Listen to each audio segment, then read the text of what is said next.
more difficult than the randori. So we still got a little break, but I'm now happy to have next to me Nuno Delgado from Portugal. He was in the past a very successful player. He became bronze medalist at the Olympic Games in Sydney and so many more results. But we don't want to speak about this, Nuno, right? Exactly. We want to speak about your biggest judo class, which we're going to see in a few minutes, in 2 minutes.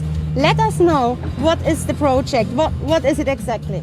Basically, I understood that Jigoro Kano and Nelson Mandela had a lot in common about the values to educate people. Yeah. And in the last 10 years, I've been developing this event that supports the Mandela Day, which is a crowdfunding initiative that's helping millions of kids to do judo and our values in schools. And today, because we don't have the chance to have people here Yes. personally, we will do the family fan camp totally virtual at your house with a white t-shirt, with a partner and a lot of love. You were doing this now since 10 years, and under these special conditions it is online, right? Exactly, because judo is adaptation under pressure. So we understood that also with this way we can reach more people all over Europe, all over the Portuguese speaking countries. I want to say hi to my good friend Flavio Canto over in Brazil, that's helping us to promote this event through Instituto Reação. Yes. And we want to include on the 8 values of judo, the 9th value, sustainability. This is a really good thing. So how was it during the last years? How you always get a feedback, you know, how it was? It's unbelievable that how teachers, parents and children by ukemi, by bowing and by randori are learning the most important principles in life. And it's been really, really successful here in Portugal. And now we want to introduce you to the whole Europe. So I'm really looking forward to this. It is the biggest judo class. It is online, and in a few seconds we're gonna have the pleasure to watch that. So what I can say, enjoy, and I'm really looking forward as also watching this one. And thank you that you joined us here, Nuno Delgado. Thank you very so much. Okay, so enjoy.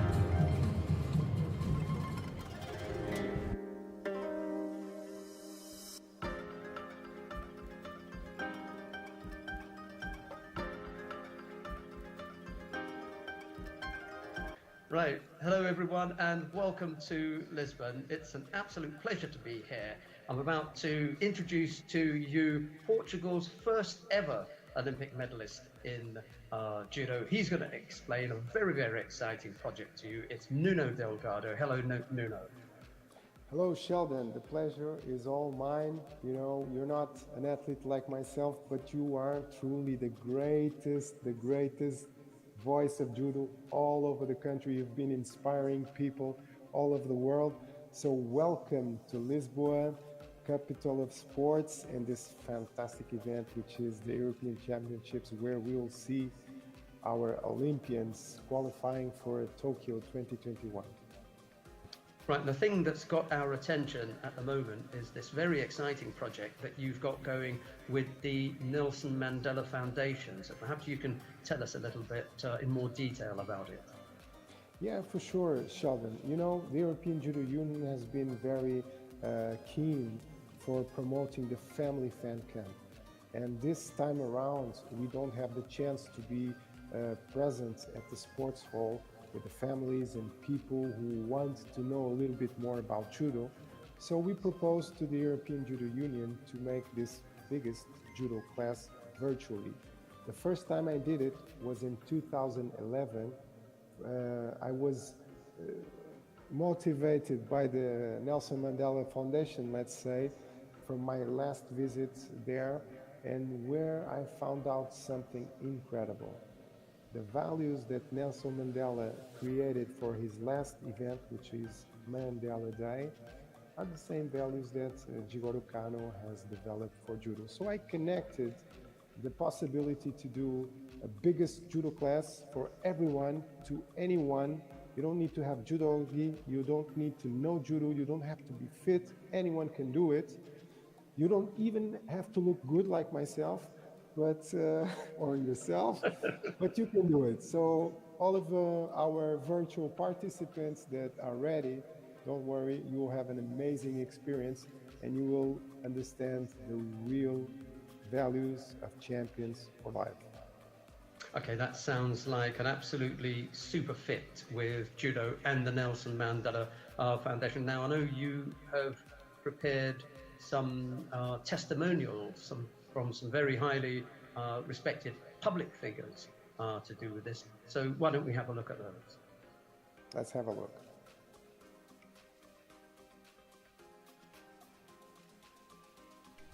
Hello, everyone. I want to especially greet Nuno Delgado, who's the coordinator of Lisboa European Capital of Sport 2021, and is also the promoter of the biggest judo class. I want to tell him and everyone who is going to participate in this class that is a very, very proudly for us, on behalf of the Portuguese government, to have you doing this class on Mandela's Day.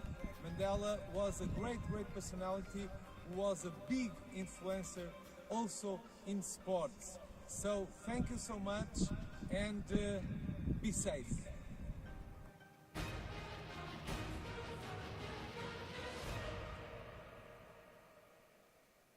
Dear judo friends and participants of online family fun camp, biggest judo class. On behalf of the big European judo family, I am glad to welcome you. Our motto, judo is more than sport, because our sport unites everyone, young and old, men and women, beginners and veterans, professional athletes and amateurs. Judo values help us to be sincere and honest people. Judo teaches us to respect others, love our families, and help everyone who needs help. I thank Mr. Nuno Delgado, great judoka, with generous personality, for many years of work in raising children. I would like to say words of gratitude to the President of Portugal Judo Federation, Mr. Jorge Fernandes, and his team, who spent a lot of energy on the development of mass judo as well as Olympic judo in Portugal. Dear friends, your fan camp is held on the day of European Judo Championships in Lisbon. I wish you good camp, many positive emotions, and of course, medals for Portuguese judokas at the championship. Dear friends, judo is more than sport.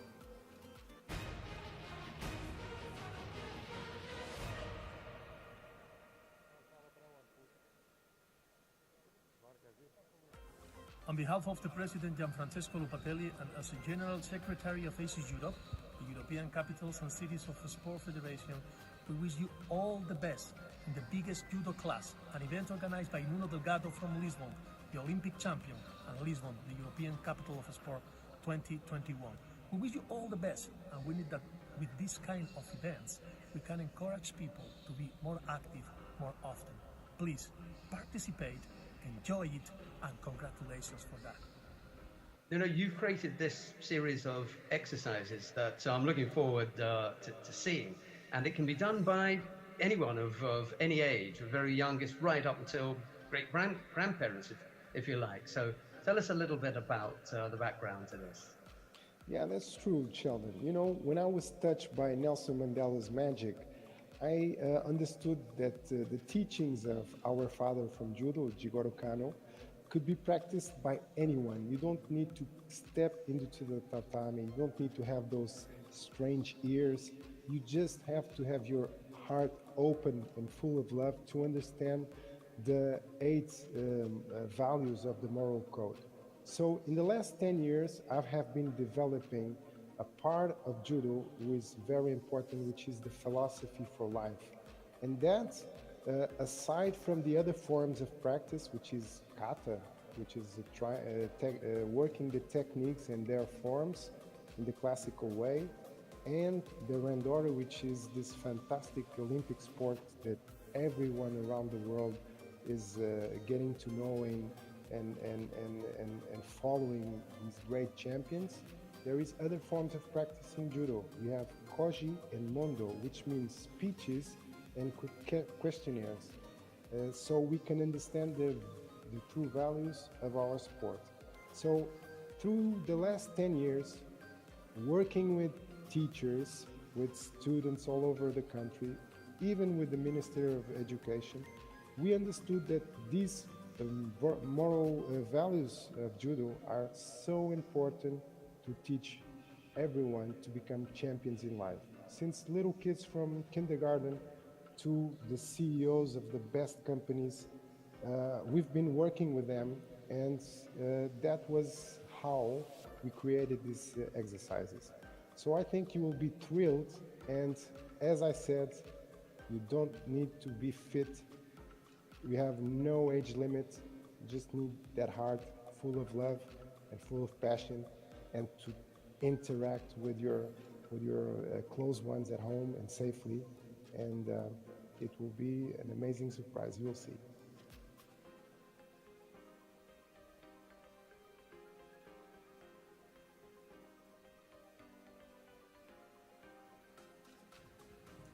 Hello everyone, this is Flávio Canto from Brazil. It's a great honor to take part in the biggest judo class in the world in 2021. Nuno Delgado, my friend.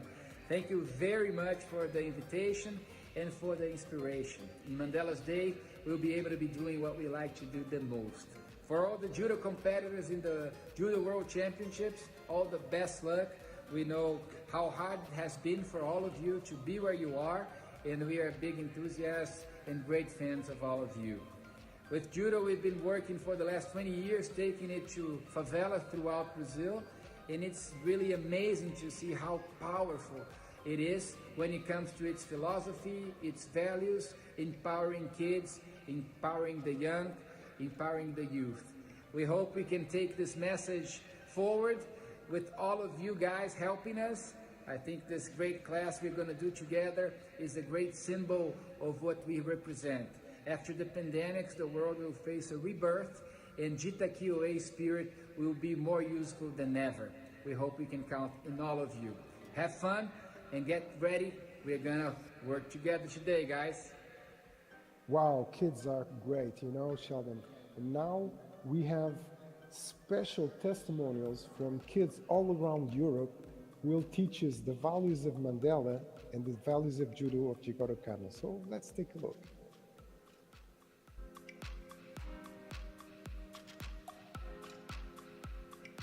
Está en tus manos hacer de nuestro mundo un mundo mejor para todos.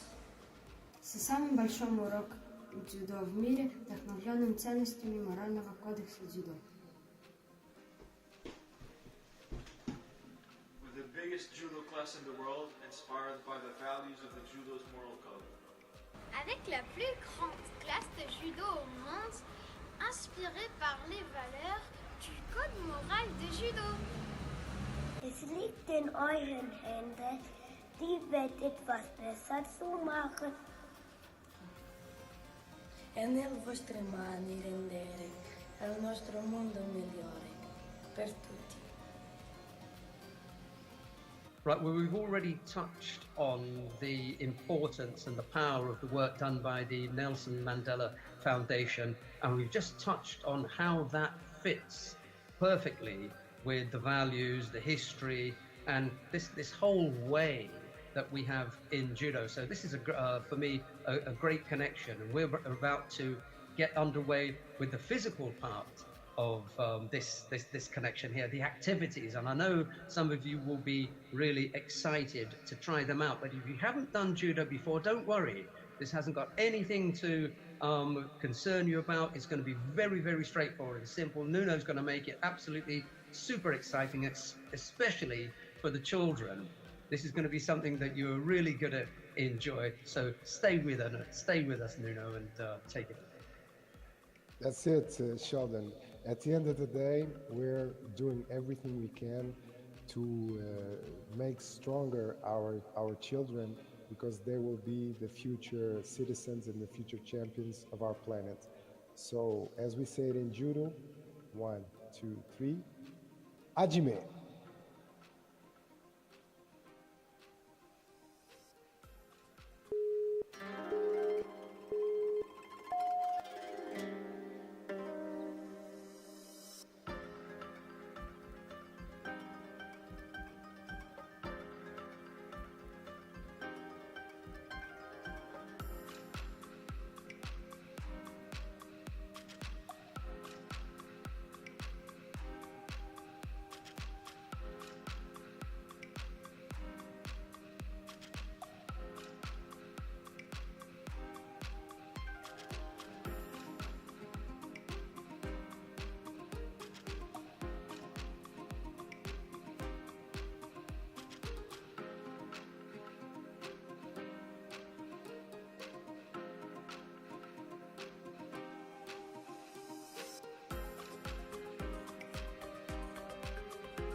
The Food Emergency Network needs our support. Solidarity is our mission. In the words of Nelson Mandela, it's in our hands to make this world a better one for all. Thank you for your support. Together, we are stronger. Today is a very important day when we put together sports in solidarity. Today, we will make a collection for Food Network Emergency, and this allows us food banks to distribute food to those who need the most. And in this sports day, we put together two worlds that can collaborate and get better results to fight hunger in our world. Thank you. It is in your hands to make of our world a better one for all.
Ladies and gentlemen, we would like to draw your attention to the flag handover ceremony, which starts with the descending of the European Judo Union flag. Now, our honorary officials are invited to awarding ceremony area. The President of Bulgarian Judo Federation, Mr. Rumen Stefanov Stoilov. The President of European Judo Union, Mr. Sergei Soloveichik. And the President of Portugal Judo Federation, Mr. Jorge Fernandes.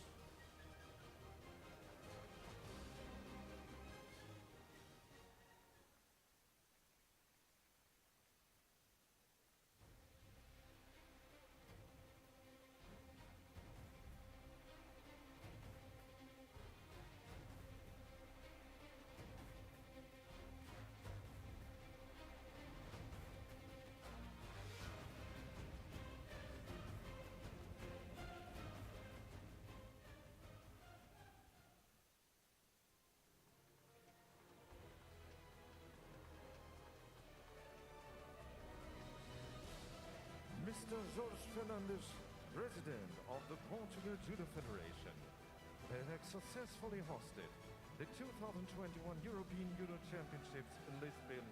Hand over the EJU flag to Mr. Sergei Soloveichik, President of the European Judo Union.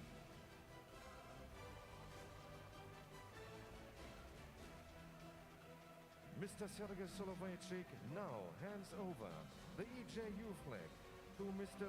Rumen Stefanov Stoilov, the President of Bulgarian Judo Federation, the host of the 2022 European Judo Championships which will be held in Sofia. We will see you in Sofia, friends.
Day of the European Judo Championships, and I'm really pleased to be joined with Annette Bohn. I'm pleased, Yeah. Chloe. We really had fun the last 2 days, and also today we had, and I think this was really a great day so far, with a lot of judo action and a lot of big names, some surprises, but some names we knew and hoped that they went through. So we could have a quick look, huh? Yeah, let's have a quick look. We still got some time. And we start with women. Let's have a look. Women under 78 kilo category. So the number 1 seed today was Fanny Estelle Poswick of France. And she lost her pool final against the Polish fighter Beata Pakut. And she made it until the final. Yeah, she did. She had a really strong first contest, and I think sometimes when you've got a number 1 seed, you've got to really pull yourself together to do it, and she was so good, but she's continued it all the way through today, so we'll have to see how she gets on in the final. It'll be interesting. Yeah, so, and she did not only bet Fanny Estelle Poswick, she also bet Audrey Choimeo, so that was an earlier ending for from the preliminaries at that stage. Yes. But both are fighting, Poswick and Choimeo, they are both fighting for bronze. Yeah. Anyway, it's getting dark now, prepared for the final block. The French fighter who's going to the Olympic Championships, it's already decided it is more longer, and she will prepare for the Olympics. But still, it's nice to have a medal, right? Yeah. I mean, she's got Steinhaus, who was so strong. She put out a fellow team. Oh, yeah. Didn't she? In earlier round and maybe in the quarters. Yeah, exactly. It was in the pool final where Steinhaus beat her. And it was a decision only made by Judo. So it's always very close one. So what can you do? Fighting against a teammate, always a close decision. All right, so this is the final. It is Beata Pakut of Poland, and she's up against Russia Steinhaus of the Netherlands. So, here's already went to men, but we still got a women category left, women heavyweight. And here the number 1 seed was Irina Kinzerska, but she was beaten by the French, the really young French, Léa Fontaine. I mean, she's just 19 years young. So she made it until the final. And her opponent is the number 2 seed from Turkey, Kyra Zayed. I mean, that's the name I expected, to be honest. What about you? Yes, the same. And I've also seen Léa Fontaine in some of the big junior tournaments as well. So she's come through, and they've given her a chance out here. And obviously, their Olympic place has already been filled. So she's made her way through, and for me, I was expecting Seat to get in there. She's really highly ranked, really experienced. Yeah, definitely we will have a new European champion because Romane Diko, she's already preparing for the Olympics from France, and our French fighter, top class, she is not here. All right, so then we're gonna have a look at men under 90 kilo category, 3 categories in men, and it is the young Georgian Lasha Bekauri who came until the final. Not really a surprise, or what do you say? Not a surprise at all, because I mean, he's double junior world champion, but he's already made his mark on the world tour, hasn't he? He's a Grand Slam winner. Yeah, Qingdao Masters winner. Yes, exactly. Absolutely. And you caused some problems to the older one, and when I see just 2 fights, a pool final against Nemanja Majdov, former world champion, was so strong. After about a minute, he smashed him, and so he did with Skank. Mikhail Skank of Turkey. That was the semi-final. He made his way until the final. I'm really impressed from the very first fight. Okay, his opponent, Beka Gviniashvili. So we're gonna see an all Georgian fight. Yeah, and Beka Gviniashvili didn't have it easy at all. He had some really tough contests, and his main tough contest, which, to be fair, the majority of the contest was won by Mikhail Igolnikov from Russia, and it didn't look like he was going to win that at all. But he brought a very close score, and then it opened it up, and he finished him off in the end and made the place. So it'll be really interesting how he gets on in the final against Bekauri, because there's an Olympic place. So we'll have to see. Will be exciting, and Igolnikov can't defend his title, but he can get on the podium, still got on the podium. He's fighting for bronze. All right, we got some seconds left for the 100 kilo category. The number 1 seeded here, Valentin Vitelliani of Georgia, went until the final, and his opponent is Toma Nikiforov of Belgium. He had a strong day so far, huh? Yeah, really strong. Valentin, well, he got silver last year at the European Championships. He lost to let's see who he lost to. Palchik, didn't he, in the final? Yeah. And well, Nikiforov, he's a former European champion as well. So they've been here.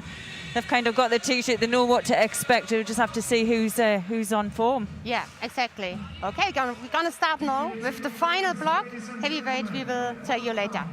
To the final block of the last day of European Judo Championships Lisbon 2021.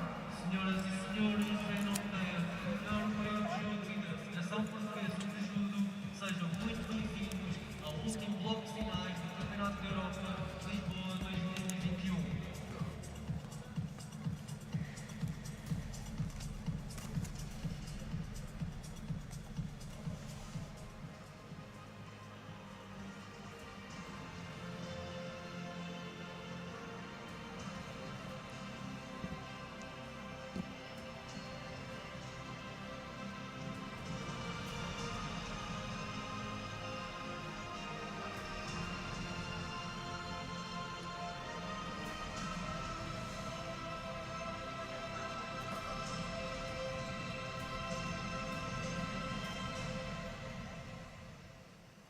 Hello and good afternoon and welcome to Lisbon. We're here for the European Judo Championships. It's our final day and we're waiting for the medal fights. I'm really happy to be joined with Annette Bourne.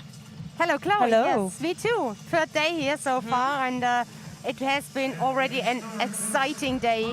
The categories here are really, we really had brilliant fights here, and we're coming directly to the first bronze medal contest in the under 90 kilo category. It will be between Nemanja Majdov of Serbia and Mikhail Igolnikov of Russia. Head to head, 0-3. Yeah. So. Yeah, I've seen Nemanja Majdov and Mikhail Igolnikov fight on a few occasions, and it's a real tough one for Nemanja Majdov. He really, really struggles with Igolnikov's style, and well, he had a really shock loss in the semi-final against Beka Givanashvili from Georgia, who he made it into the final. We'll see him in a few fights' time. But yeah, it'll be. Wonder what's really going through Nemanja Majdov's head when you've fought somebody 3 times and you know you haven't made it through. Yeah. But it'll be interesting. Let's have a look at their day so far. Nemanja Majdov, former world champion. It was in 2017. Lost in the pool final against Lasha Bekauri of Georgia, the Georgian in the final. And Igolnikov lost against the other Georgian, who is here, Beka Givanashvili, in the semi-final. Georgians stopped both. Well, that was the first good exchange for Igolnikov. He showing his uchimata, which is his go-to technique. And, well, we saw the difference. You can see, I think Nemanja Majdov might be a little bit hesitant here.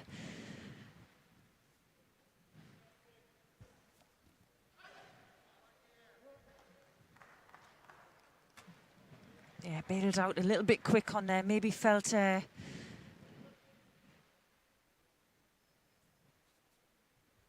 power of Igolnikov and tried to avoid a counter-attack.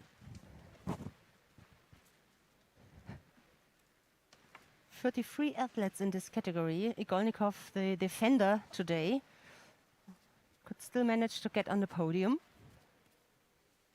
Majdov last year second. So this is the final from last year. Uchimata left-sided. Yes. Wow. And lifted him up in the end. Well, that's what we came to see really from Igolnikov. And well, Nemanja Majdov still hasn't got an answer for him. Bronze medal goes to Mikhail Igolnikov of Russia.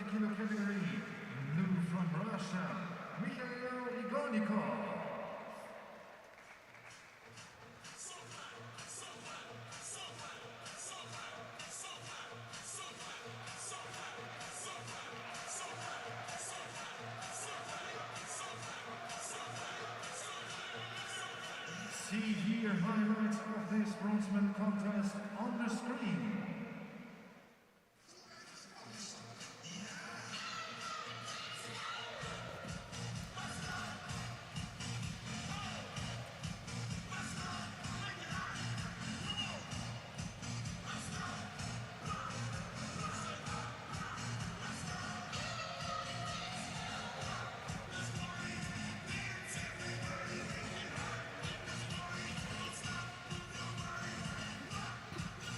So, first bronze medalist.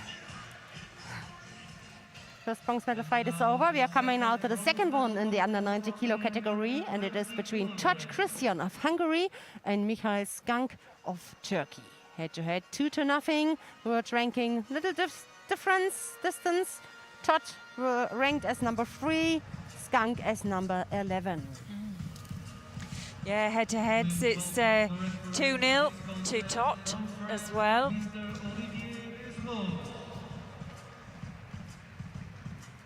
now the athletes, please welcome in blue judogi, the former silver medalist in the World Championship Mihail Skan.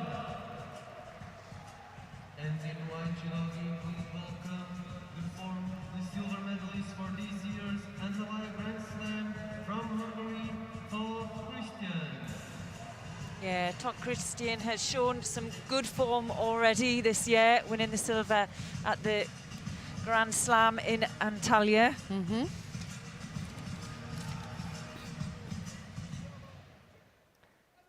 Skank lost out his semi-final against Lasha Bekauri and then came into the rubber charge here for this bronze medal contest. Todd Christian, the Hungarian, lost against the Georgian Beka Kviniashvili in the pool final. Now he is ready, hopefully ready for this bronze medal contest.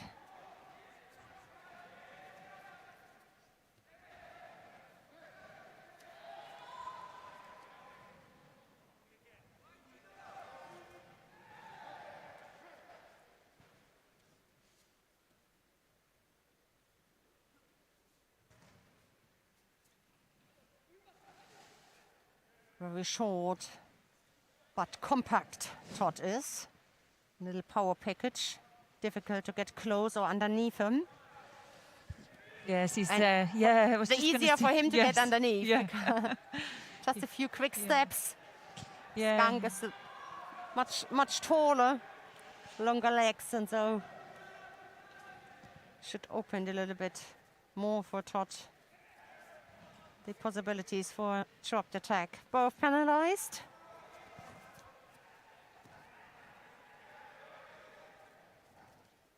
Oh, lost his grip there. Todd.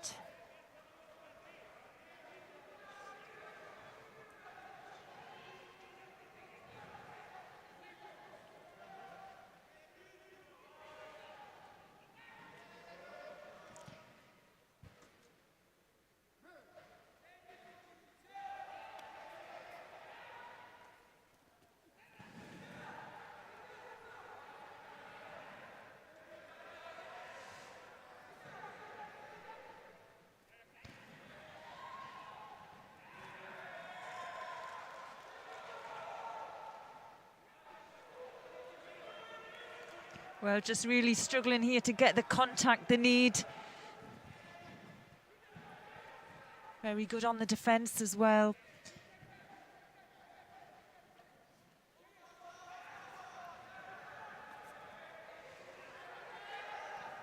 This is a good-looking grip here from Skank, but it just couldn't use it on the ground without any rotation or initial movement to bring Todd on his back. Yeah. Skank was European champion back in 2019. Yeah. And also probably his best result, a Masters bronze medal, whereas Todd, former world silver medalist, he has a couple of European medals, but hasn't yet to win a gold. It's been such a tough weight category, hasn't it, this one? Yeah, absolutely. Almost all top 10 world-ranked players are coming really from Europe, and they're almost all here. And it's incredible when I see Todd's career. He became junior world champion 2014 and already had contact to the world, to the top of the world at senior level. And he really had no problems to come from junior to senior. Yeah. Sometimes you need a few years at least to collect experience, and this is quite something different. Yeah. But he really had no problems. Then, of course, many competition. Ooh, yeah, good attack here from Skank. Yeah. Then also injuries because of this high level training and competition calendar. The calendar was full, and if you have the mix between junior and seniors. Oh, that was a superb little dummy twitch to the front, and then tried to take it to the rear. Yeah, I think for me, Todd, he's been really consistent over the years, as he always seems to get into the medals. He always shows really good judo as well. Yeah, then some of the injuries threw him back. He got problems with the shoulder. But it's nice to see him still and back again and strong again. Yes. Find his place.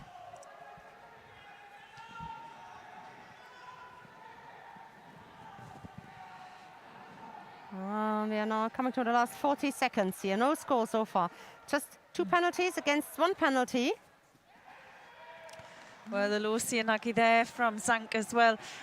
It's interesting as well because he's a little bit taller than his opponent, and he's normally trying to close the distance down and pull top close to him because he needs that space for his style of technique. He likes to dip underneath, but without the space, it's impossible. Yeah. Yeah. A fast reaction there. Yeah. Oh. Yeah, 2 good attacks. Huh? I expect a golden score. Yeah, what's going to happen when 4 minutes are up? If there's no clear score on the board, we'll go into a golden score period. So endless till we see a throw or a score on the ground, either a hold down or a shimiwaza or an arm lock. Or if one of the players gets 3 shidos, it's all over then. Yeah. Skunk, former Slovenian judoka.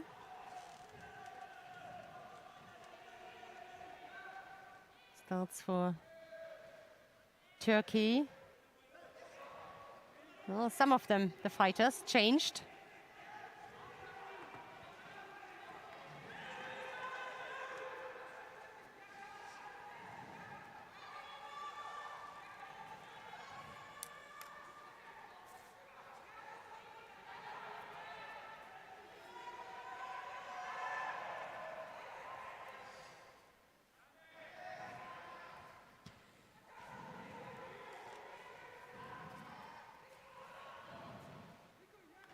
So the first score or the third penalty against Todd, because you already received 2.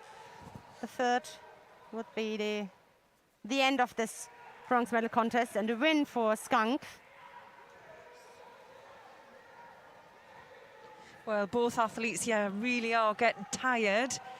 And, well, it's a chance of an error more than anything. So you may see a counter technique. That was a good effort, wasn't it? Yeah, and it was close. Yes. Just a little bit more of pushing and rotation in the end. That was a good one. Yeah.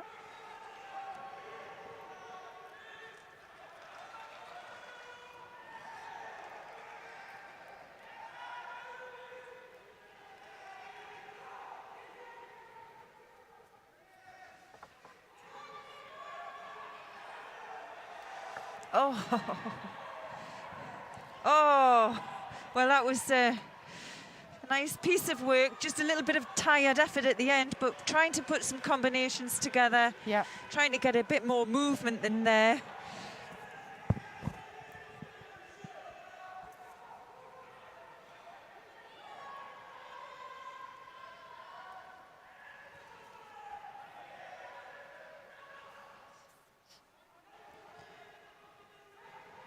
Well, it's a tricky situation now, isn't it, with the 2 shidos each, meaning that 1 error, 1 false attack, it's going to lose them the contest. And that's it. And the more time is going over, the harder it is to come through with a really dangerous attack.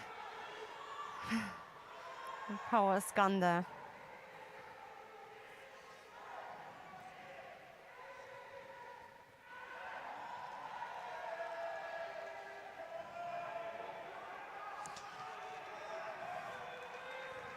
Yeah, both really explosive as well. So a lot of energy already spent.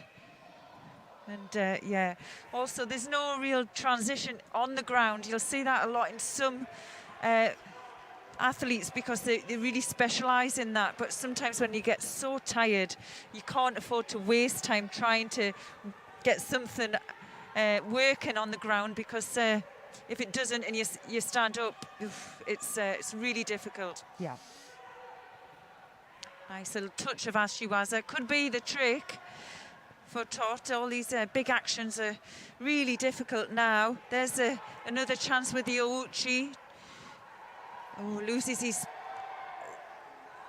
Oh, this is always dangerous yes. to keep your back to your opponent. He had some good attacks before, a good combination.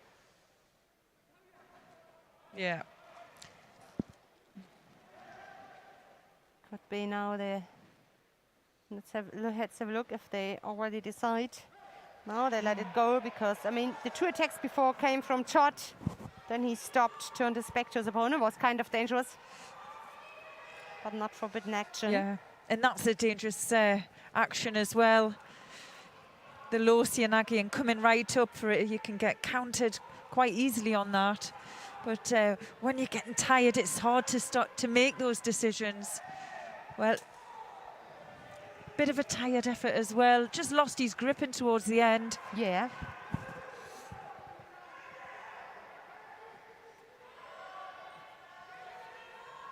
Well, we're well into 3 minutes of golden score now, so you that's can a long imagine, time already. Yeah. And I okay. think Tot must come up with something again. Skunk did the last few attacks here again.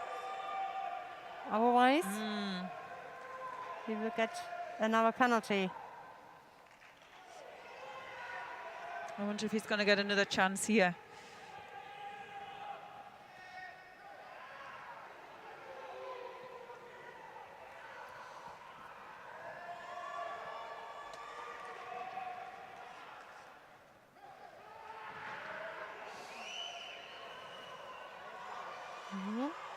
It's up to Tot now to come up with something, or just standing and show that the attacks are not that dangerous.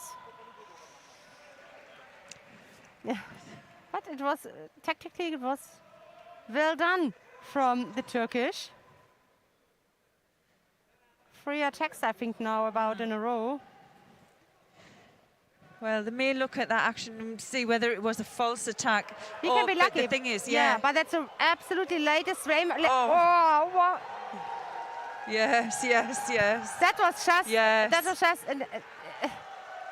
a moment where both attacked. You know, I mean, Skunk came up and Tot at the same moment had the idea of the Kosoro Gake.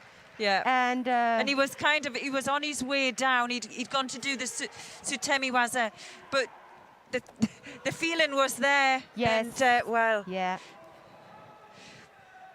Yeah, a bit of a dummy twitch, wasn't it, into using that Ashiwaza action.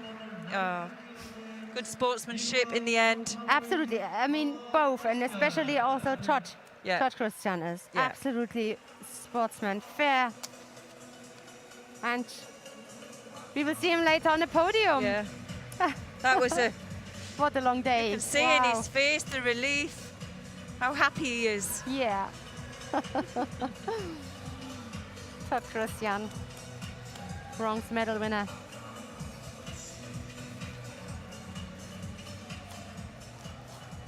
Some highlights of that fight before we come to the final in the under 90 kilo category.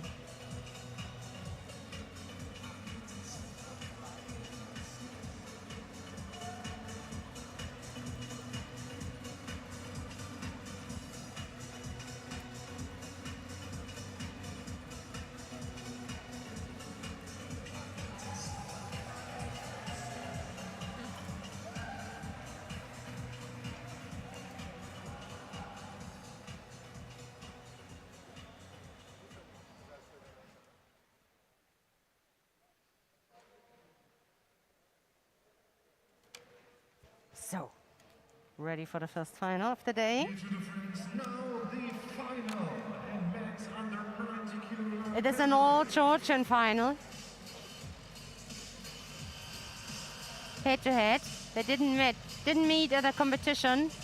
Lasha Bekauri. He's up against Beka Gviniashvili. 2 really absolutely strong athletes. Throwing skills, it's just incredible. Yeah. And I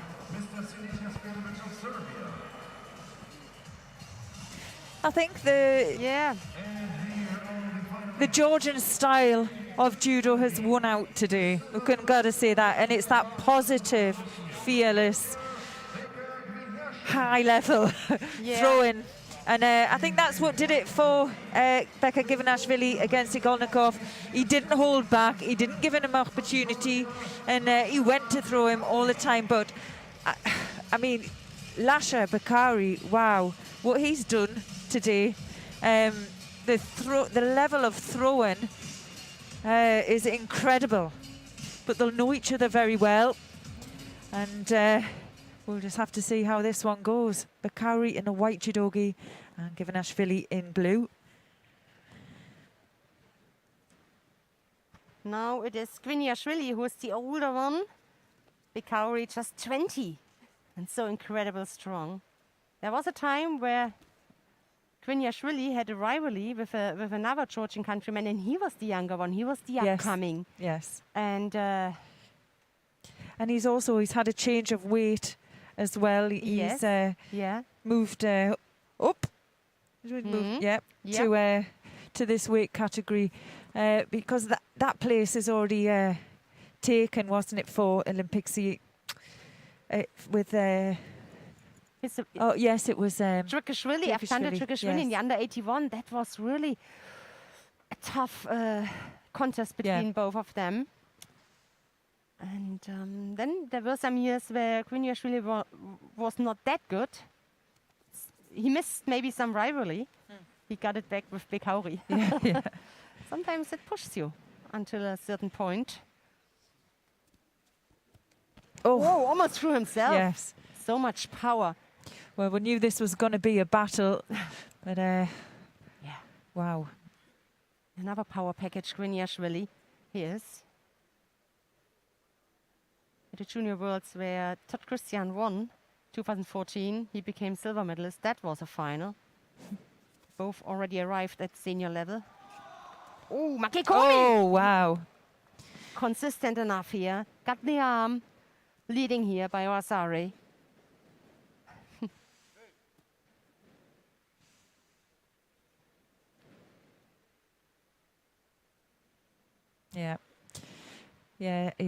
They've got such a strong men's team, the Georgians. It was Tato Grigashvili who is significantly high. He's number 4 in the Olympic qualification at under 81 kilograms. So this one, under 90s, still to be taken here. Just coming to the halfway mark. And this is an absolute battle here.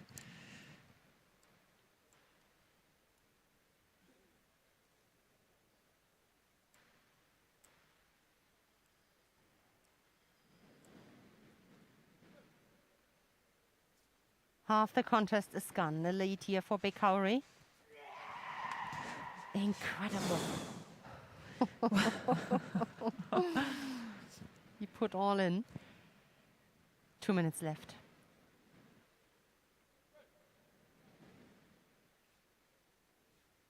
Yeah, it's interesting. Bakari sitting at number 4 in Olympic rankings, and Givanashvili number 7. And well, only one can go. It's a nice issue, isn't it, for a country to have this situation? This situation. Yeah, absolutely.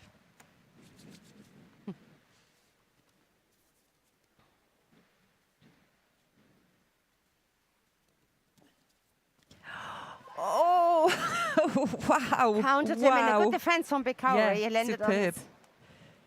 And the thing is, Bakari, he doesn't stop attacking. He doesn't go up a score and then play the tactics or really go too defensive too early. Yeah.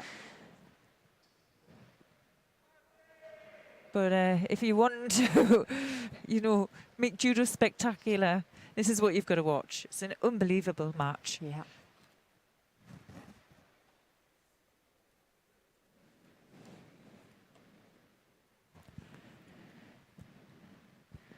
Bekauri, 2 times junior world champion. This year at the Doha Masters, where only the best are invited, he became bronze medalist, and he won the Qingdao Masters 2019. He was 18 or 19 years old, young. That was incredible. This young Georgian. Still. Dangerous. He was already almost countered. Juniash really likes that, to get close to the hip and then lift his opponent up. Yeah. Well, he's done a lot of work there. And, well, another good exchange from him could force another penalty. Oh, yes. Wonderful. Wow. Oh, my God. Oh, well, there was no other option, was there, for Givanashvili? He had to go for it. And, well... Oh, my God. Oh. The Georgians, they're really well known for such nice athletes on the mat. Yeah. Really. This is typical for Georgians. You know, on the one side, I'm so happy for Big Kauri. He's incredibly strong. On the other side, it's so hard for Grinishvili. Yeah, you've got a feel for him there. It's the work and how good he's been all the way through his side of the draw. But you can see it. And, you know, the stadium, we just have athletes in here. Yes. And you can feel people are clapping. They're clapping for Givanashvili there because they know he's kind of given he's handed the baton over, hasn't he, in a way to Bakauri there, who was probably there, have secured his Olympic place. Exactly, and Beka knows exactly what that does mean today. Yes. And to realize that on your road to the Olympics, final road, this is so hard, but that also belongs to the sport. Yeah. And of course it's hard if you could send two to the Olympics. There are some nations, some categories where it is like that. You got two top players, but in the end only one can go. Yeah. And one needs to stay at home. Yeah. That was really strong from Lasha Bekauri. Wow. Oh. What a day he had. All right, we are coming now to women category under 78 kilos. First bronze medal contest is between Fanny Esther Posvit of France and Loriana Kuka of Kosovo. World ranking number 3 and number 7. As you can see, head-to-head, 1-to-1. The Kosovan team, such a small team, but already so successful. 2 gold, a bronze medal. It is incredible what they do. Train all together and support each other today. We have seen it already. Yeah. She won bronze last year. Yeah, her improvement has been incredible as well. Yeah. You know, coming through onto the world circuit, and, you know, she's regularly on the podium, quite consistent. Number 1 of France, the European champion from last year. Madeleine Malanga is not here, already qualified for the Olympics and preparing herself. And in absence of her, they have 2 other strong French fighters. One we're going to see now in the first bronze medal contest here, Fanny Estelle Posvit. The other one, Audrey Chomeo, in the second bronze medal contest.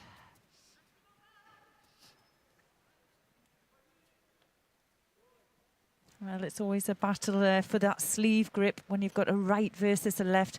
Just pulling down on the head, maybe a bit too much going onto the belt. She has to attack with that belt grip. Oh, she does there. Now, continuous enough for a score. Wasn't quite sure. Yeah, and they gave a score. Yeah, and she's in the hold. In the hold, yeah.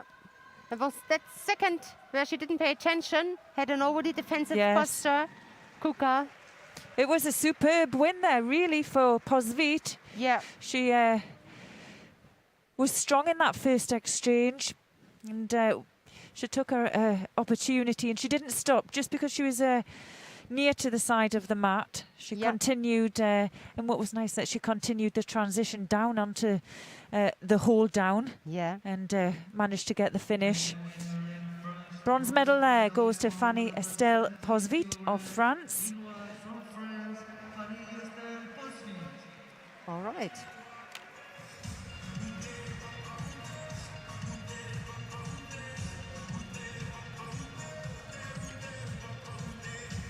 There's head coach there, Lobby Bembadou. Yeah. Let's watch the highlights for this bronze medal contest. Oh, nice switch of direction. Yeah. And a very good transition. And she just took the chance there on the ground and hold her. Yeah, included the head. A 5th place for Loriana Kuka.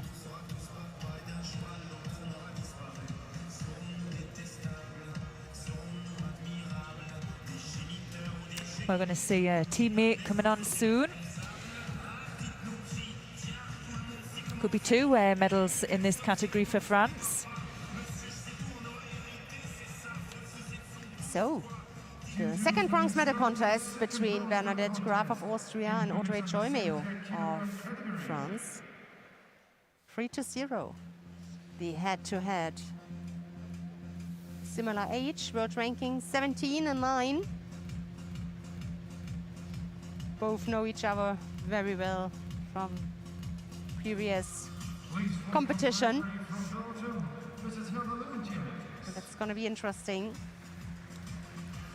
Who else gets on the podium and receives the bronze medal beside Fanny Posvit? In blue judo, the Olympic Games silver medalist and former world champion from France, Audrey Joymeo. And in one judo, the silver medalist of last year's Tel Aviv Grand Prix from Austria, Bernadette Graf.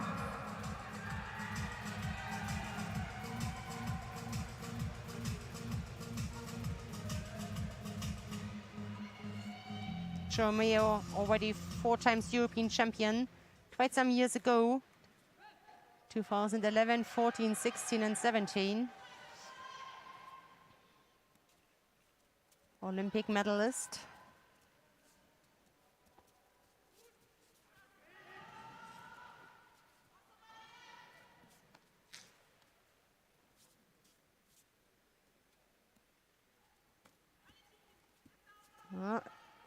Fight here for the grip. Yeah, the left strong arm from Bernadette Graf. Looking for a good place there on the jacket.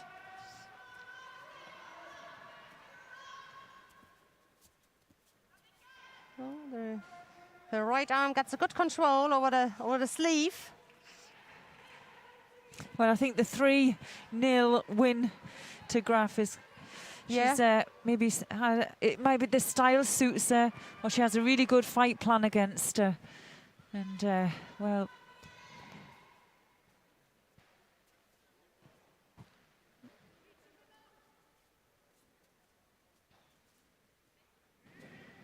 when she gets it right, though, Joymeo, her throws can look quite spectacular there.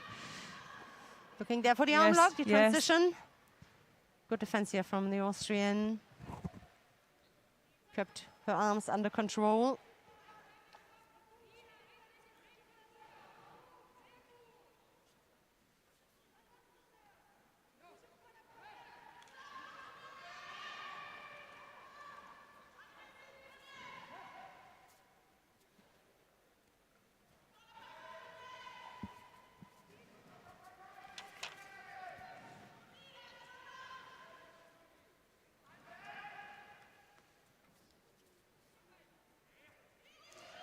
Hip attack Oh, here. yes. Oh. Oh, well, she switched her back there. Yeah. But not sure if there was enough side on. I don't know whether she had her arm down. You have to get the full side down or on your back for the score. We've just seen the coach from Bernadette Graf, Yvonne Böhnisch, the head coach responsible for men and women. Olympic champion in 2004 for Germany. Also, the German. Doing a good job there with the Austrians. Left side, strong left arm here again. Yeah, interestingly enough, we've also got Severin van der Hende sitting in the chair for Joymeo, who was also Olympic champion and world champion. Yeah. Yeah, so a lot of experience there, giving them the best advice they can. Yeah. Oh, from Sydney. Yeah, so 4 years earlier.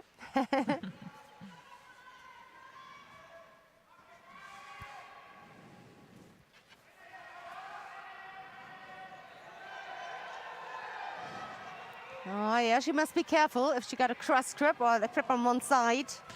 But Yes. at this time, it was Audrey Choimeo ducked underneath. Yep, yep. And this is most penalized here. Shido each. Big hip attack. Oh, good opportunity here. Let's have a look if she can lift Yes. her leg up. Oh, Chigari. My God, good reaction from Bernadette Groff. Yes. Choimeo just wanted to go for the counter. Yes. Well, there was just a feeling there something spectacular was going to come, but you couldn't really tell who it was from, but that reaction. Yeah. Oh, superb work there from Graf. Yeah. Brilliant.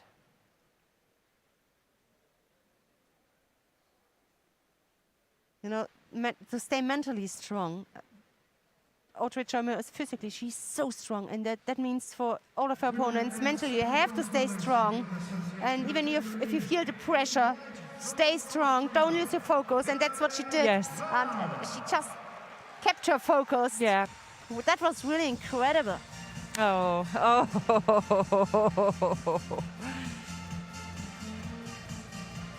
A lot of pressure there for the athletes, and you can see when they come off, they just go, you know. Yeah. It is, I mean, it's a tough old sport, but the pressure that they maintain all the way through as well, and added points, extra points for Olympic Games, better seedings.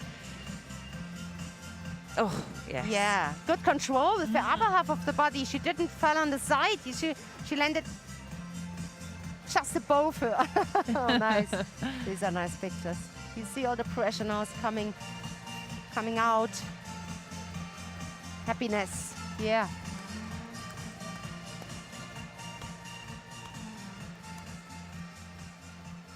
So we're coming now to the gold medal contest, and this is between Beata Pakut of Poland and Rusje Steenhuis of the Netherlands. Pakut had an incredible strong day. She bet the number 1, Fanny Posvit. Then she bet Audrey Choimeo, the other French fighter we have just seen. Pakut, 25 years old.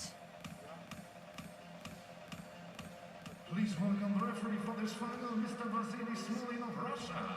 And Rusje Steenhuis also had a tough day today. I mean, in the pool final, she had to fight against her teammate, Mohinde Verkerk. And this is always something special, especially when it goes for the Olympic qualification. There she is. Well, that long walk to the mat. Yeah. It's interesting sometimes just to see the body language, how the different athletes prepare coming out there. Yes. Really, really fired up Steenhuis. Mm-hmm.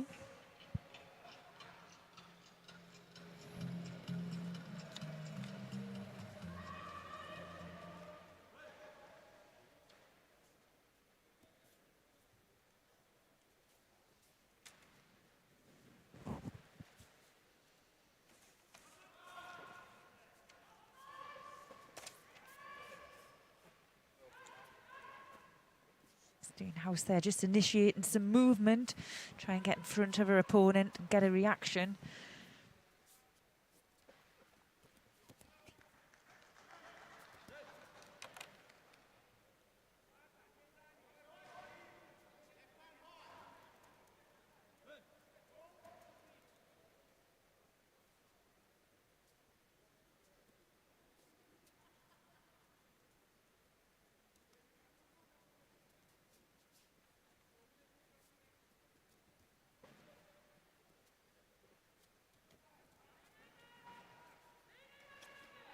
Could be her first gold medal, Steenhuis, if she wins that one. 3 times she received bronze at European Championships. Pakut won the silver medal at the Antalya Grand Slam this year. And at the under 23 a few years ago, to European Championships, she became also, she won a bronze medal. So we will see. Yeah, steady progression for her, isn't it? It's good to see because, you know, you have some strong athletes on that world tour, and then suddenly you get some young guns coming through and disrupt it. But it's great to see. Yeah, she's doing really well here. A clean slate for her. Just a Shido against Steenhuis.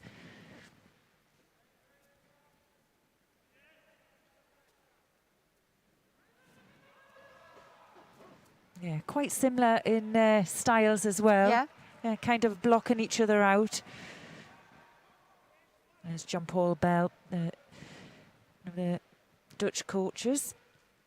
Well, he's British. One of the coaches for the Netherlands. Yeah.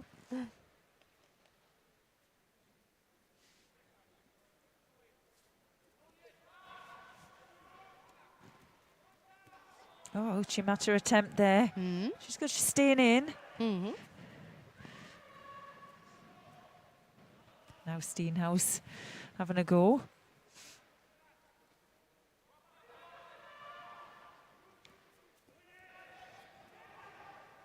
She tried to attack there on the outside. It was a little bit too far away. She made some steps, but still could not get to that left side from Pakut.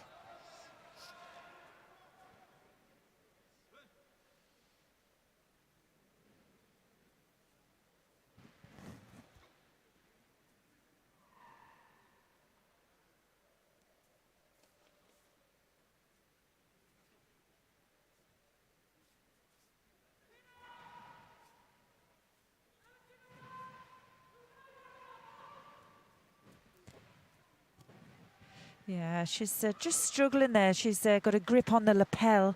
And if she could get it onto the sleeve, she would get more rotation with the shoulder. But I really like her in a touch on the leg just to get some movement going and then coming across.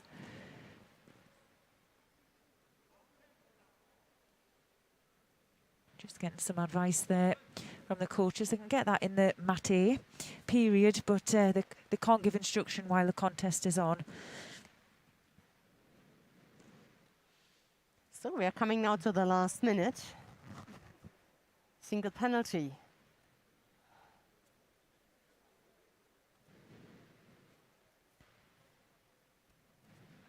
Ochi, Kochi Gari attempt there was a good one.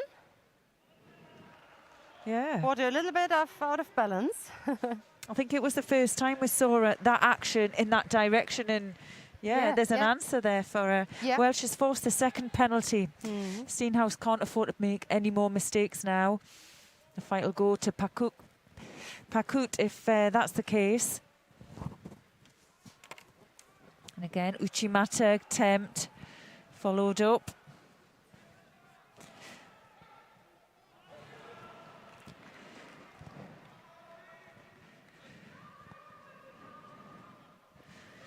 Right, into the last 15 seconds now.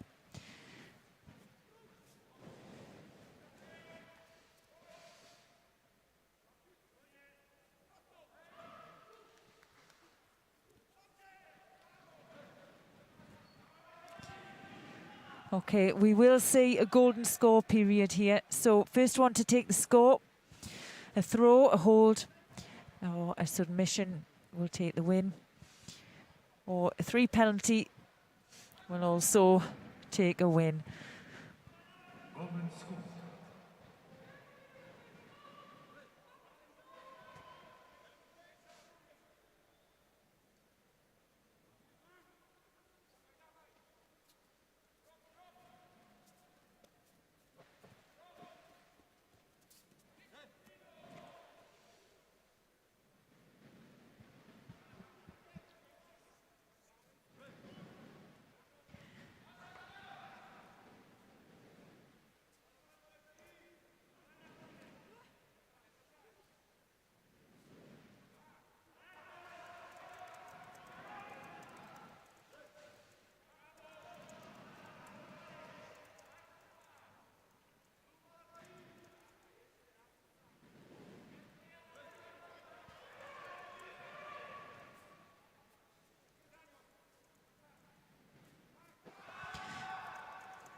Oh, good change of direction there from Steenhuis. Just manages to get that attack, and that was really needed there for Pakut. Showing the Uchimata, showing the Kuchigari to the rear. Yeah. And I think it's just going to take a change of pace and a change of direction.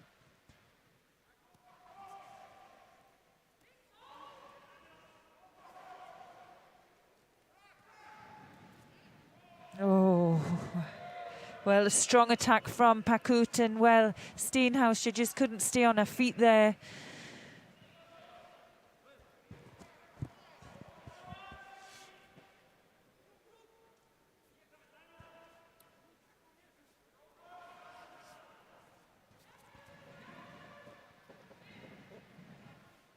Yeah, the longer it takes, we had it already, the harder it is. Yeah, that was really close to.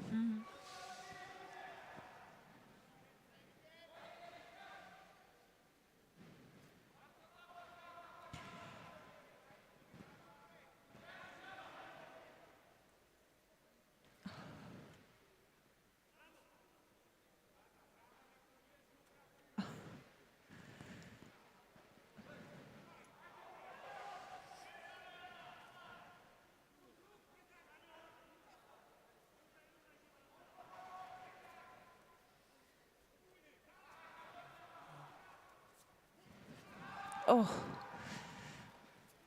Well, that was a good effort again by Pakut. She really is pushing this now. Yeah.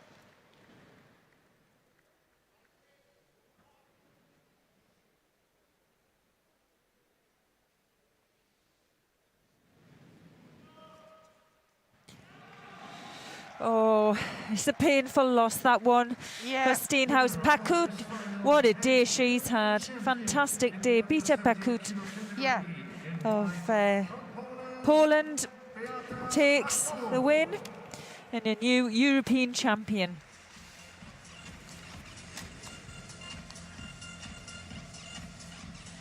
Well, she is a new European champion. Wow. Put out the #1 seed, didn't she, this morning? And Yeah. that's a good sign. Really good sign this morning for her. Yeah. Incredible. She got such a good day, and I mean, that was close to a score, yes. And although she didn't score, that is really, it is really hard to keep the focus all the time, don't make any mistake, and win it in the end, you know? Yes. Also mentally, you have to be so strong. And she did. And now she receives the gold medal. Incredible.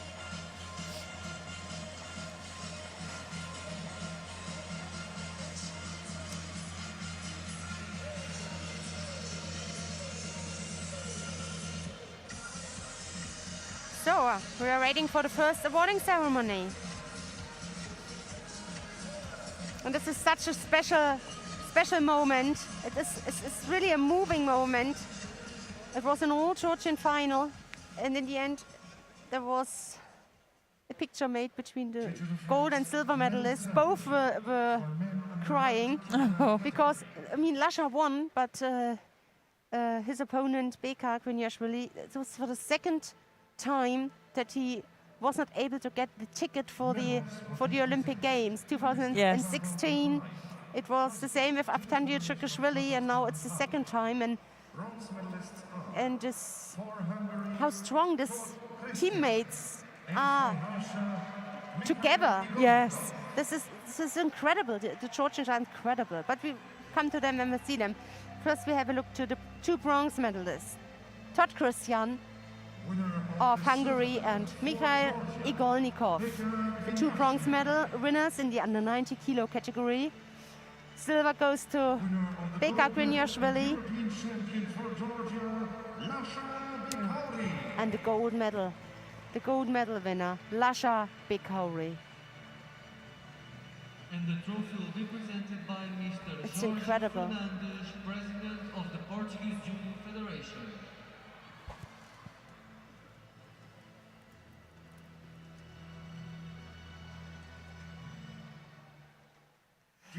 So now we are listening to the national anthem of Georgia.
Congratulations to all medalists. We now invite our officials to come together for the family picture.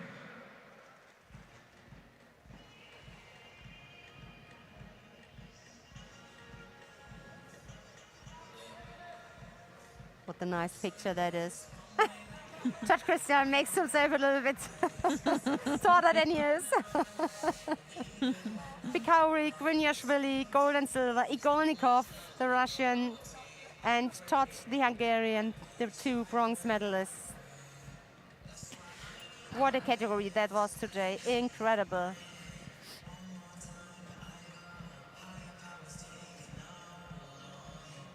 A tough category. Warriors, them, aren't they? Real warriors. Yeah. Oh.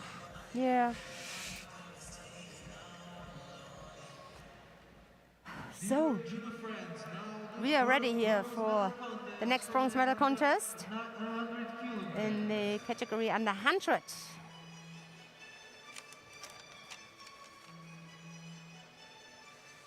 Alexandre Idier of France. He is up against Ilya Sulamanidze of Georgia. Roland Peuker, the referee of Austria. And now the athletes in blue judo, please welcome this year's WBC Grand Slam silver medalist from Georgia, Ilya Sulamanidze. And in white judo, please welcome. Well, we're just going to welcome the athletes in now for the next weight category. It's the under 100 kilogram category, and bronze medal contest is between Alexandre Idier from France, and he's facing Ilya Sulamadze from Georgia. Freshly baked father, Idier is. That should motivate him. The Frenchman. Good start here from the Georgian, Sulamanidze. Ashi was attempt.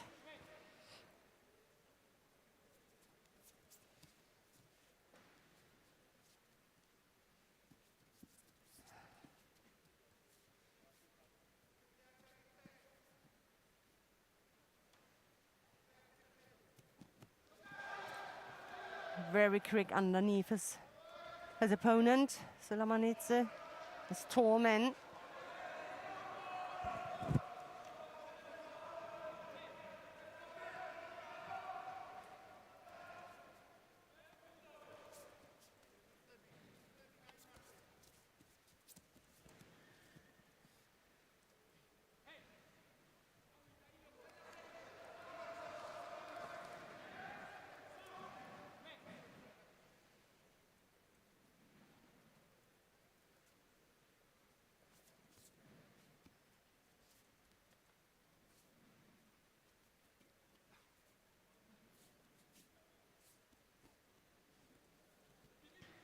Well, there was a low Sianagi attempt there by Idier. He's worked well all throughout today, just like both of these athletes, just losing one contest. And Idier showed he has some nice ashiwaza skills as well. Throws he uses just with his feet, but it really isn't the feet that does all the work. Yes. It's the whole body, the whole movement, and the contact and the power you get. There's the low Sianagi into the left side by Sulamadze.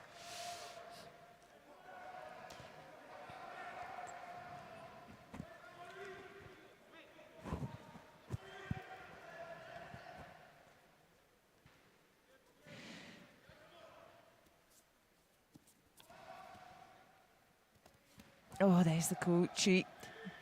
And followed up.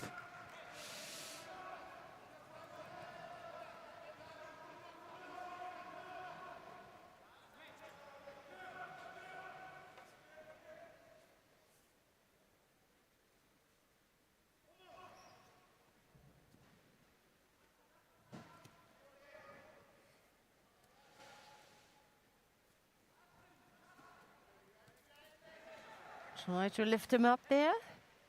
Sulamanidze. Half the contest is gone. No score so far.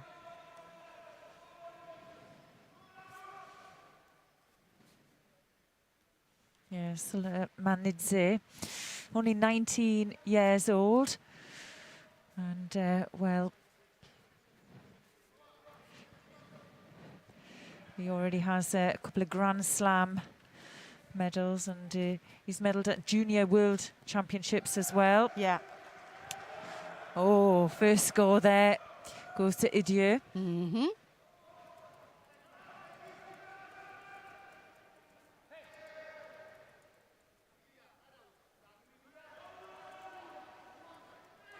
Now, let's see if he can hold on to this score. Just over a minute to go. Yeah, that's quite some time.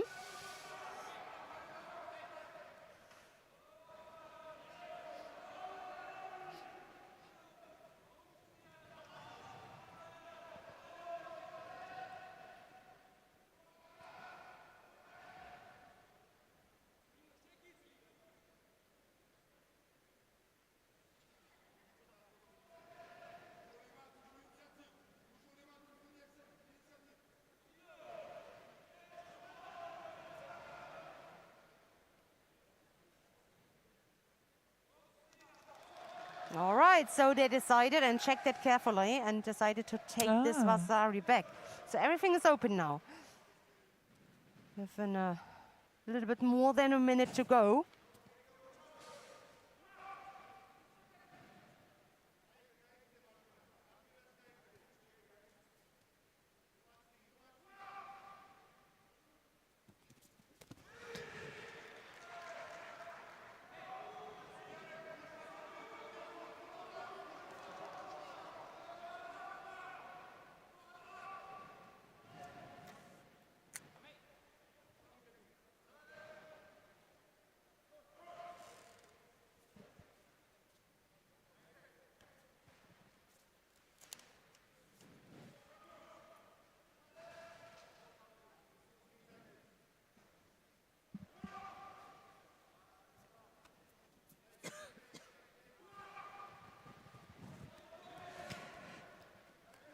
Lower jack was good looking there, right underneath, good posture there. Also his arms, just the end, the execution.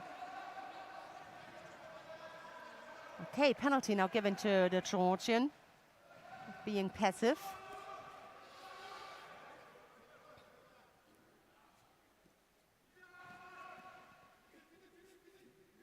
Can you roll him? No.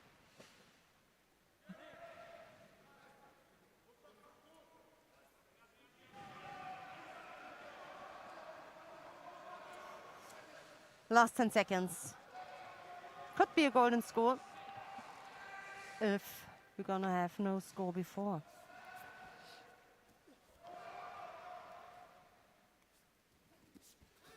Oh, no. Really giving everything.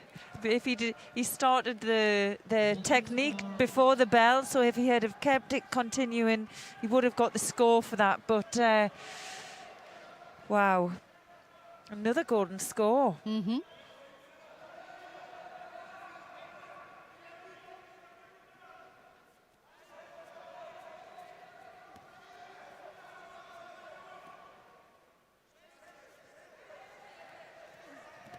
Oh.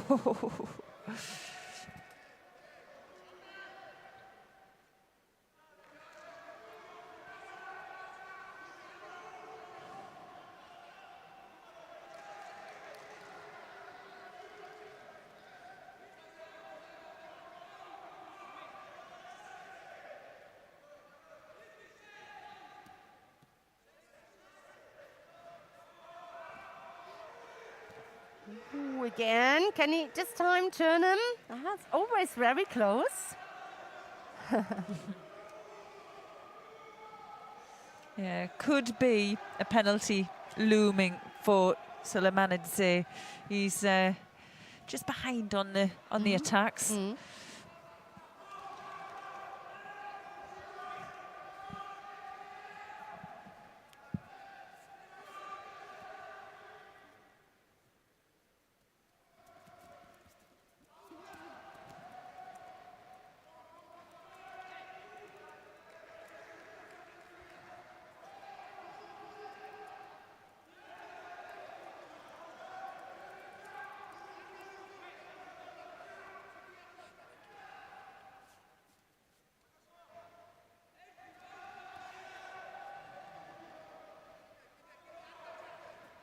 Oh, now that was looking better. Yes. Oh, wow. Yeah.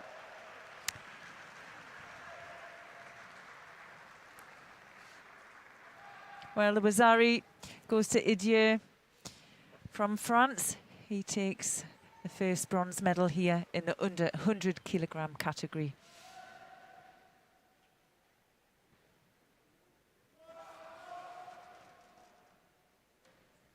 Winner, first bronze medalist from men under 100 kilograms in white judogi for France, Alexandre Idi.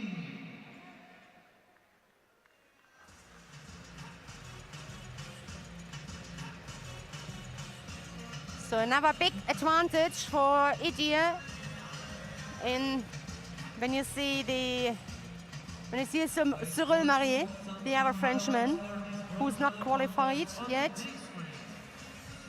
Can imagine important points for him. Oh, yes, yes. Yeah.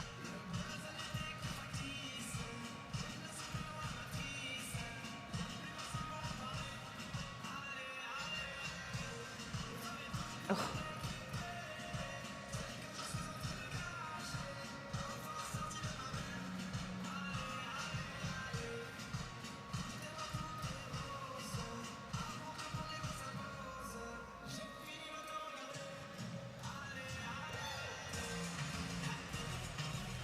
So we are coming now to the second bronze medal contest in the under 100 kilo category, and it is Selim Kutsoyev of Azerbaijan. He is up against Nias Ilyasov of Russia. Head to head, 1-1. World ranking number 9 and number 5 in the world.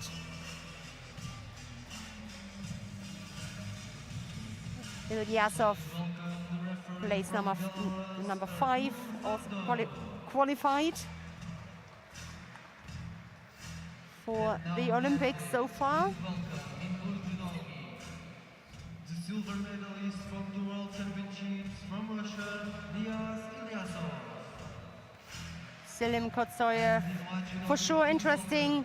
His national teammate Elmar Gazimov, silver medalist from the Olympic Games, also took part here, but lost his first contact. Also an interesting battle between both of them. Just 2 places in between, or 1 place in between them. Kutsoyev is number 9 and Elmar Gazimov number 11 in the Olympic qualification list.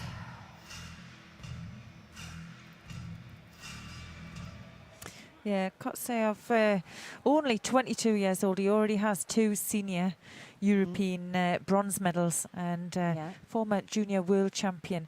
But definitely on form. He won the Antalya Grand Slam, which I think was, just the beginning of this month, wasn't it? Yeah.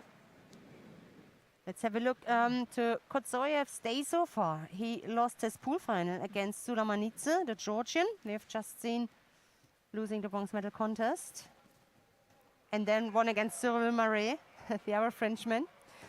And Ilyasov, the Russian, lost his semi-final against the number 1 here, Valan Nepateljani of Georgia.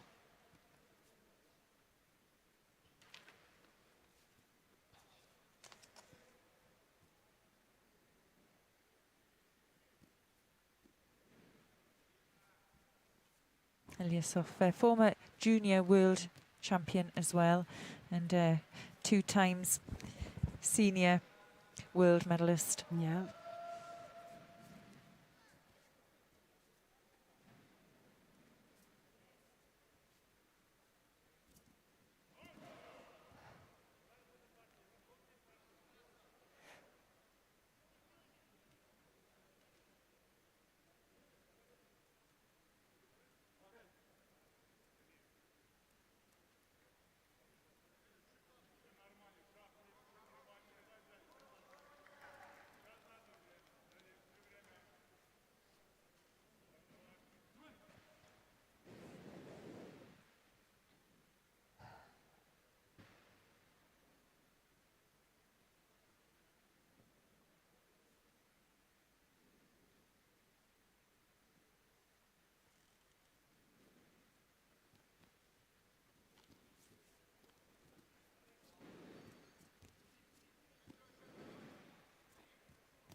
Well, defensive play for Kotsiov. They're both right-handed, and it's really the battle who can get the most power through that grip as well. Well, Kotsiov just picks up his first penalty there for stepping out of the mat area. Well, they've fought each other on 2 occasions, and they've both won a fight, so yeah, pretty even on paper.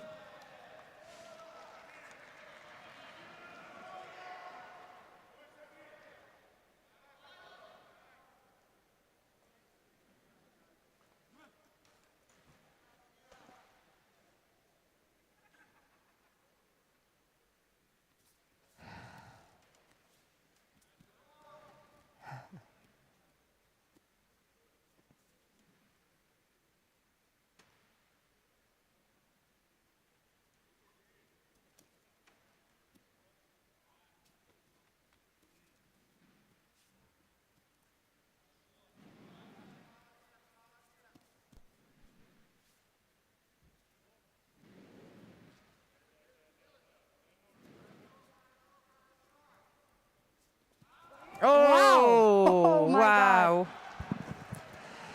That came Yes. so quickly. Yeah, well, they were edging all the time with the same grip. Yeah. And each one trying to make the first adjustment. And, well, the grip was too strong. And when we'll be able to have a replay of it, but when Ilyasov just initiated the movement, it was Kotsiov who took over the direction. And, well, it's spectacular when that happens. But we'll be able to get a look at that. Yeah. Winner, second bronze medalist for men under 100 kilograms in white judogi from Azerbaijan, Zelim Kotsoyev. Zelim Kotsiev of Azerbaijan takes the second bronze medal in the under 100 kilogram category here at the European Judo Championships.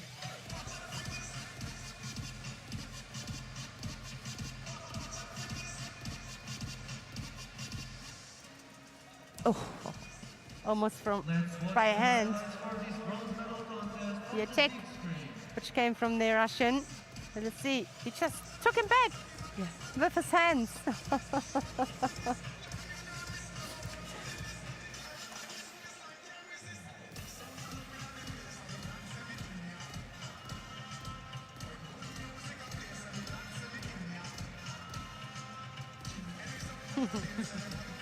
So, Kotsoyev again on the podium, as he was last year already, as bronze medalist, also this year. So it's time here for the final in the under 100 kilo category. What a final that is. Couldn't be any better with Valam Nepateljani of Georgia and Tomaniki Forov of Belgium head to head, 2-0. And both had an incredible day today. So there's their lineup, the road to the final. Wow.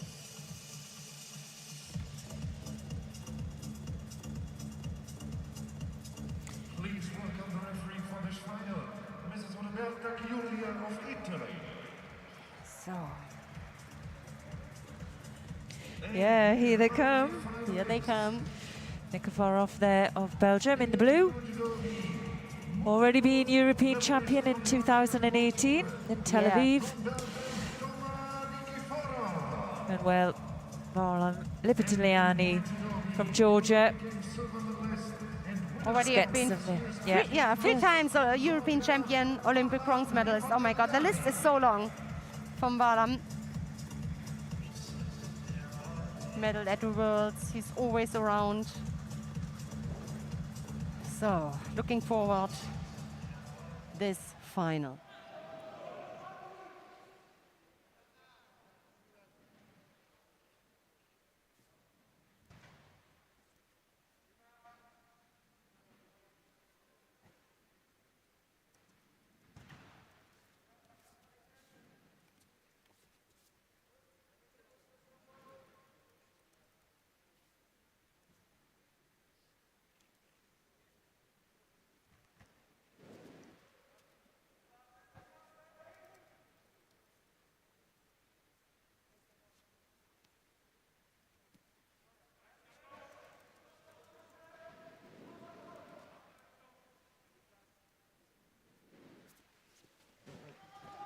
Oh, look, a little bit awkward, very low.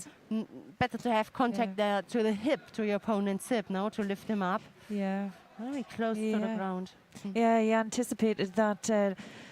Lipitiliani, really famous for that Soto Makakomi, where he pulls in the arm, takes the arm over the top of it and winds his body round. And well, Nikiforov knew it was coming in. I think he just had to find a solution, really. Yeah.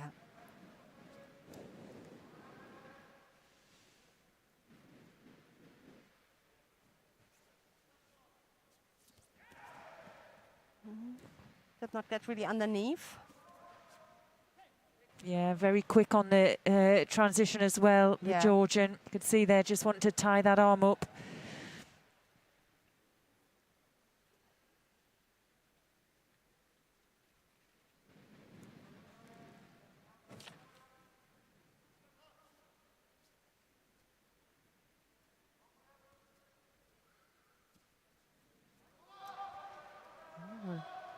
Attempt here, Chimata, but very low with his head. He must be careful.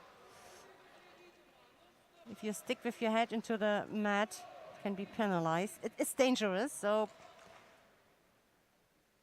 don't be too close. Don't come too close to the tatami when you attack with the Ochimata.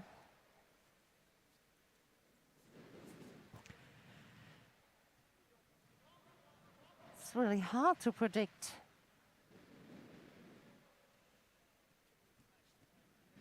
Can go both ways. Yeah, a lot of tactics here. Oh. Countered! Did he? Wow. Oh my God, this is incredible. Yes. He just over-rotated. But, do I check it? So calm down. Yeah, yeah. His coach has given him good advice there. He's just saying, calm down. Yes. Let's wait. They'll review it. Because the action was there.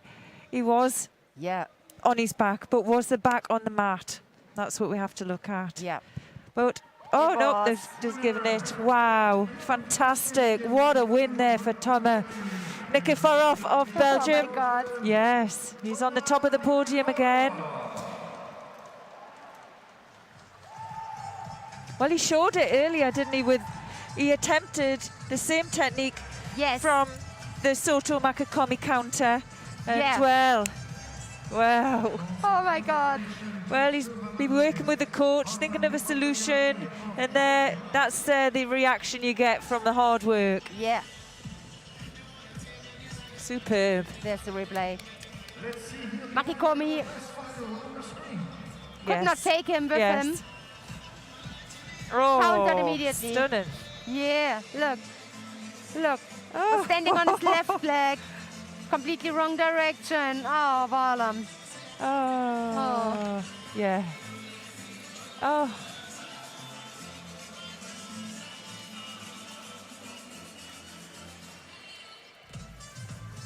Incredible. Wow. It's really, the last day is really emotional. What techniques, what fights. Incredible. Dear judo friends, the medal ceremony for women under 78 kilograms. So, we are coming now to the awarding ceremony to women under 78 kilos.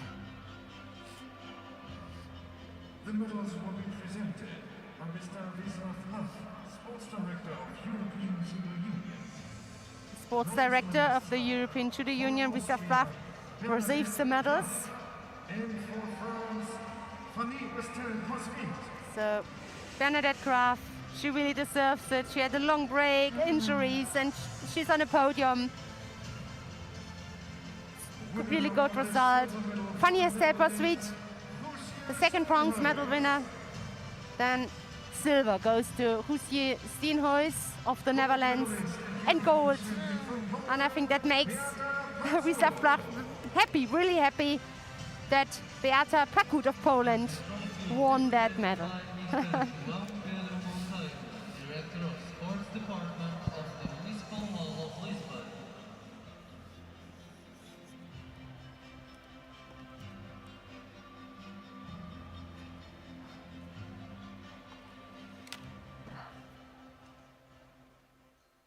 Ladies and gentlemen, now please stand. Now we are listening to the national anthem of Poland.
Congratulations to all the medalists. We now invite our VIPs to come together for the family picture.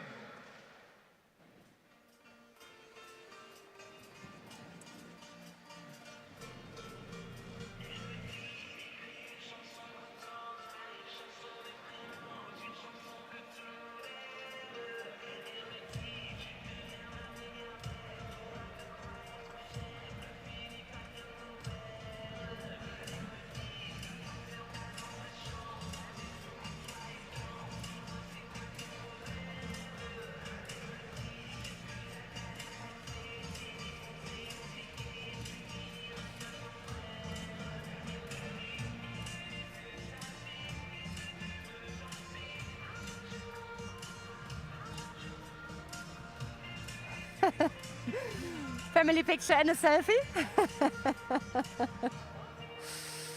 All right. Now we're gonna continue. 2 categories left. The heavyweights. We start with women heavyweight, plus 78 kilos. Sandra Jablonskite of Lithuania. She's up against Marina Slutskaya of Belarus. Head to head, 0-5. Little difference in the ranking. 31st and number 10 in the world. So,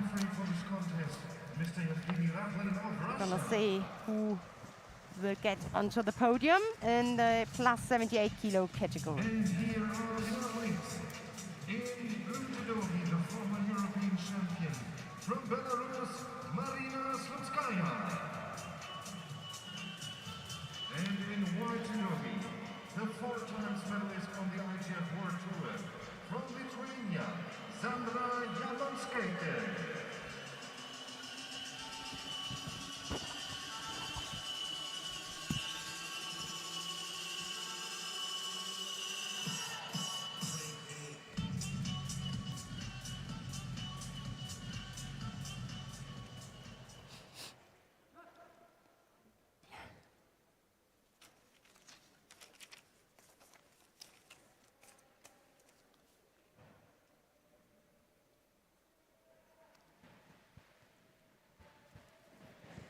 Jablonskaite lost her pool final against the French fighter Lea Fontaine. She's in the final. And then won against a rapid charge and against Larissa Cheric of Bosnia-Herzegovina. And Slutskaya, Marina Slutskaya, lost her semi-final against the Turkish Kyra Sayed. And now is here in the fight for bronze.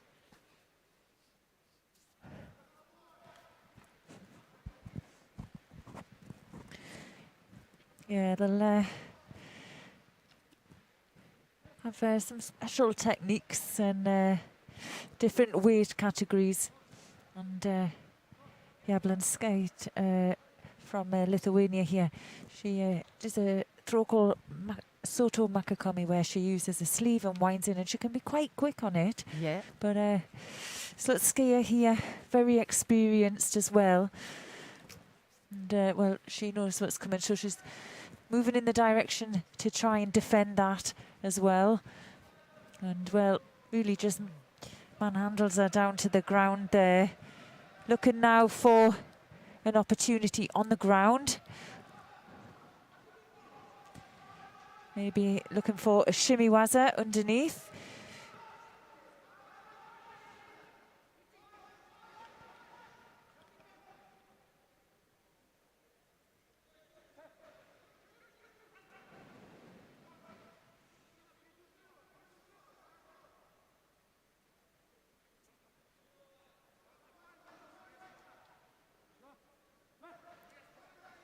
Yeah, well, to pick that second penalty up for that drop down. Yeah.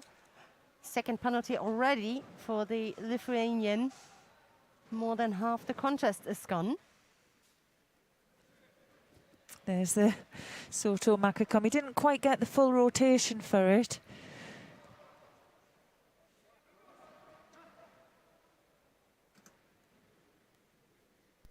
This is when it does become tricky when you really know your opponent's style and what they do, and you have to be positive to do your own attack in judo as well as looking after any vulnerable positions that you can find yourself in on the mat. We've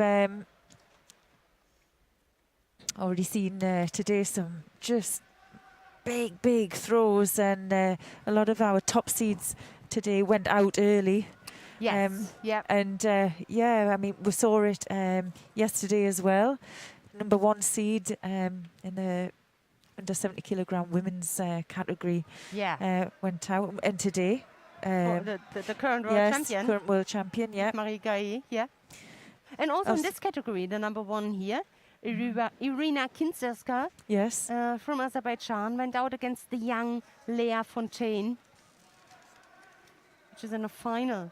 Nicola Sherazadishvili in the under 90, yeah, the same. Lukas Kropalik, oh yes, man heavyweight, another one, number 1 seed. Yeah, Olympic champion. Yeah.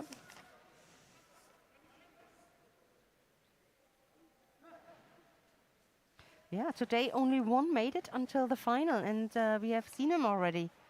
Valam Libertaliani in the under 100 kilo category. Well, under a minute now to go. Low Sianagi attempt there by the Belarusian.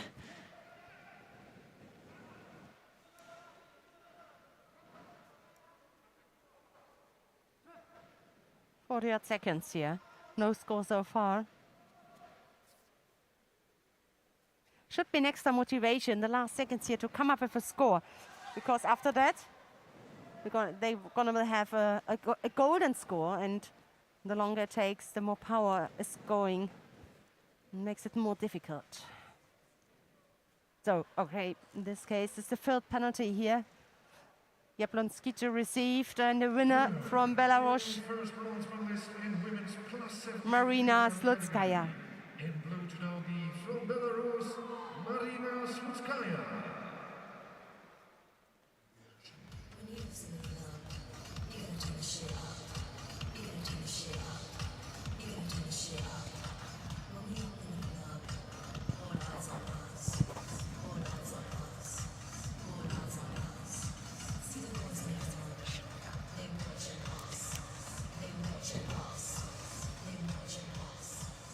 Let's see some impressions of this bronze medal contest on the screen.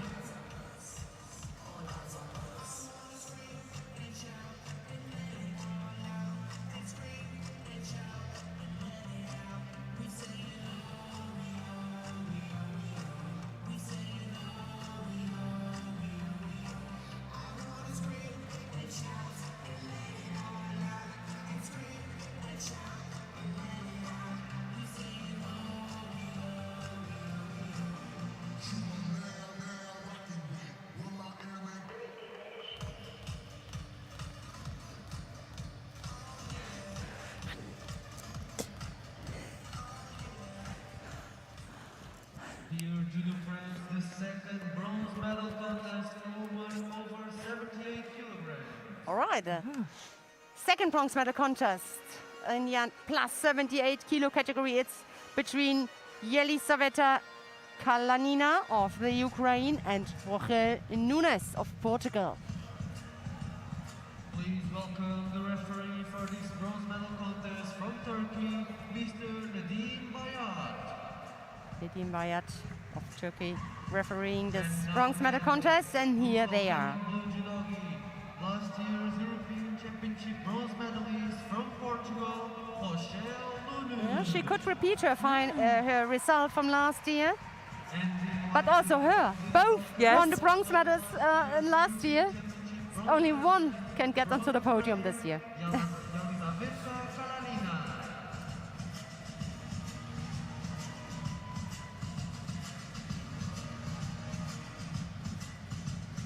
Yeah, best result for Kalalina as a Grand Slam gold medal. Yeah. As well, and yeah, Junior World Championship bronze medal.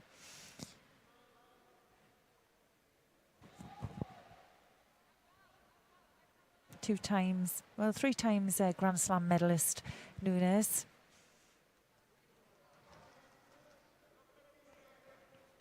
Nunes today did well as number 4 seed here. She reached the semi-final, lost out against Lea Fontaine. Oh, beautiful Makikomi. Good contact here. Still on the arm there. Vasari Yes. the score. Well, he's called the hold down, so only 10 seconds to hold. Yeah. To take the win. She just secures it there. That looks good. And she got it. So Wow. she can repeat the success from last year.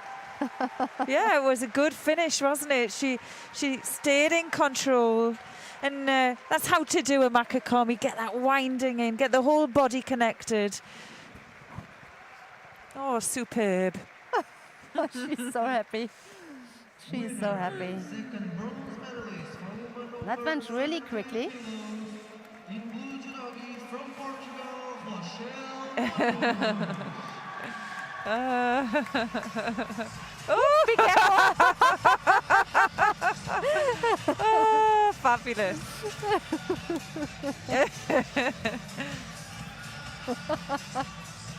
Oh, great team effort there. Absolutely. Oh. The Portuguese team is really got such a strong team spirit. It's incredible.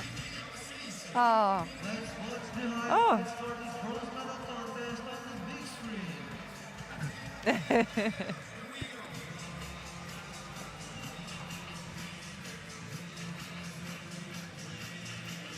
very consistent. She threw her and, you know, didn't break up. She just hold the arm.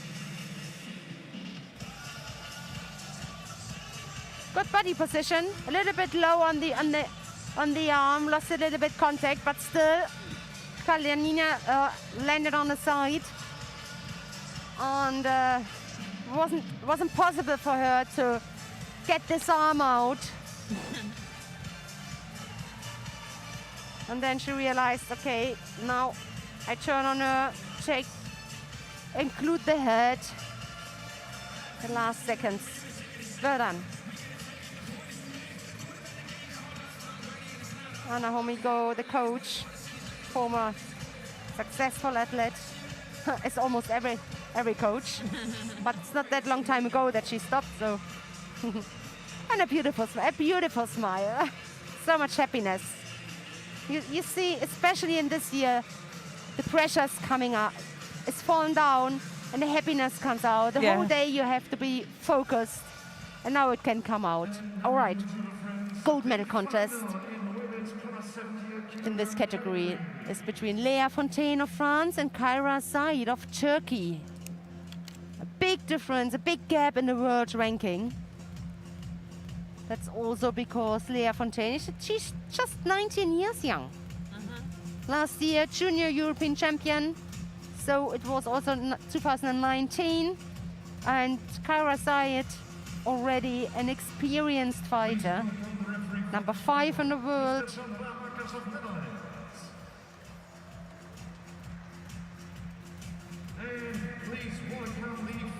Kyra Said became European champion in 2016. She's already 33 years old.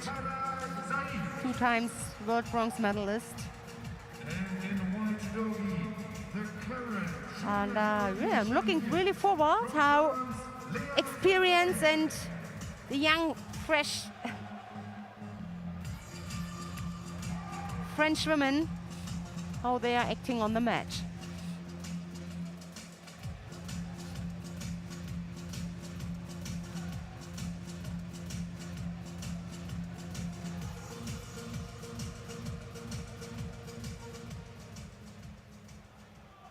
Interesting. Kyra Said, many years ago, former French fighter. Yes. And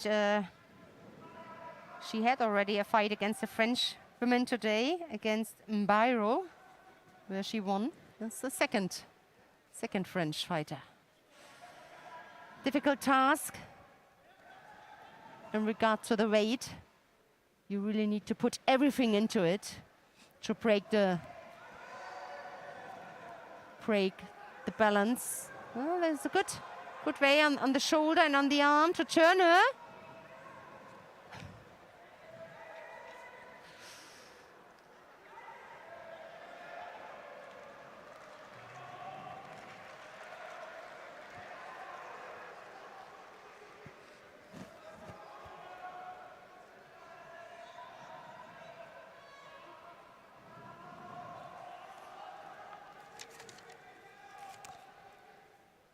Yeah, I think sometimes when there's a weight difference, we used to have an open category. Quite a long time ago in the European Championships, and we used to fight it the opposite way around. So you'd have your heavier weights in the first few days, and then so it left an opportunity to do heavyweights. And you used to see a lot of different, not too, maybe your weight category underneath the open, maybe. So if it was for women now, you'd see a lot of under 78 women fighting. So you would see this, and you just have to think about, how judo works, getting the momentum, getting the movement going, and really not allowing your opponent to take too strong a grip on you and pull you in too close, because then you lose that control. Well, Fontaine there, just with the 1 penalty.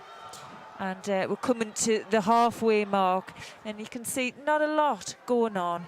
A lot of ashiwaza. And the thing is, probably not trying to commit too much, because they're vulnerable for the counter-attack. Yeah.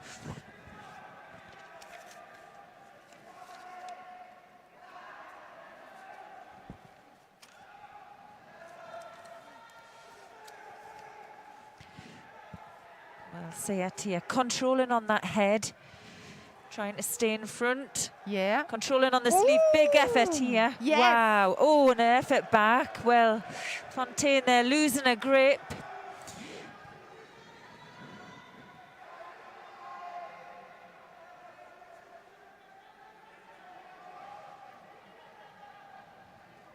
So no more Shido allowed for Fontaine, otherwise that's it, and Sai takes the gold medal. She already got penalized twice. Yeah, looking to attack that outside leg. And again, she's kind of coming in for the technique without really doing the setup. And if she moved first, her opponent would follow, and then she'd have more of a chance to connect and stay connected throughout the movement. Yeah. Sayat there again on that high grip, searching for an opening, drawing her on, trying to get a bit of momentum going. She must do something now. Yes, and there's the technique. Wow. Yeah. It's really strong. Yes. Strong enough there to counter her. Yeah, straight into the palm. Takes the win. Yep.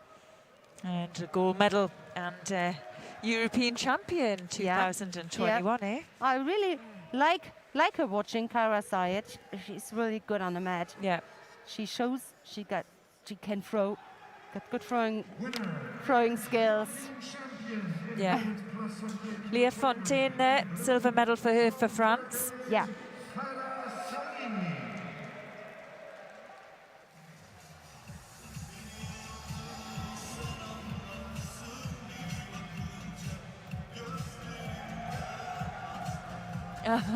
Yeah. He spoke about the Portuguese team. I mean, almost every team. This team spirit is incredible. Yeah. Teammates in almost every nationality. Couldn't stand that pressure.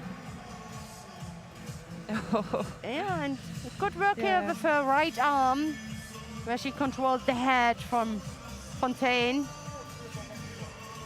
There we're gonna see, this initial movement, which is coming really from the upper half of the body.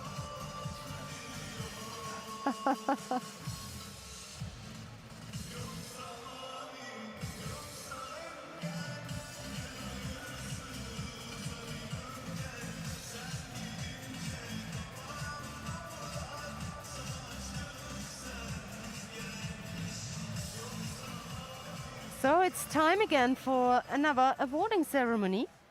Ladies and gentlemen, the medal ceremony for men under 100 kilograms. Men under 100 kilogram are coming now to receive their medal.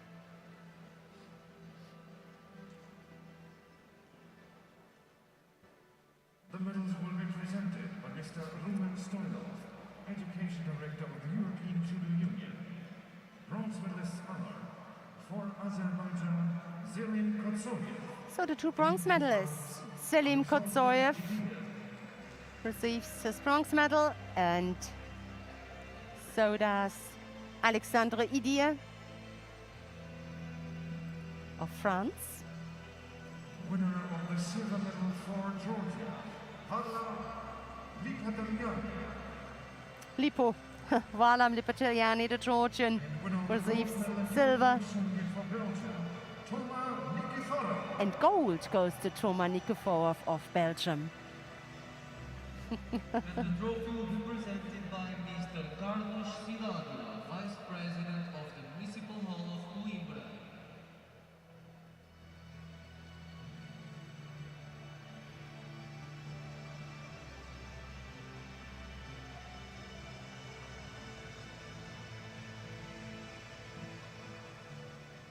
Ladies and gentlemen, now please stand for the national anthem of Belgium. Now we are listening to the national anthem of Belgium.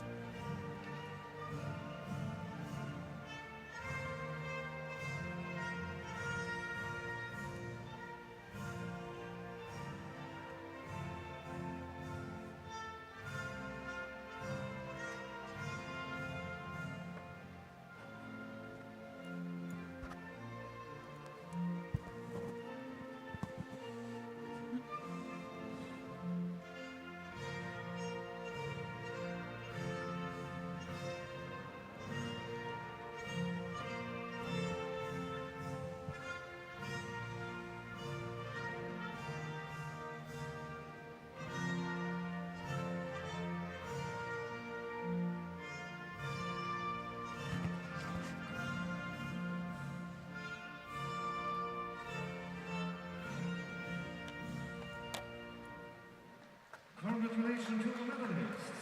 We now invite our officials to come together for the family picture.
Well, now we have the first bronze medal contest in the plus 100 kilogram men's category.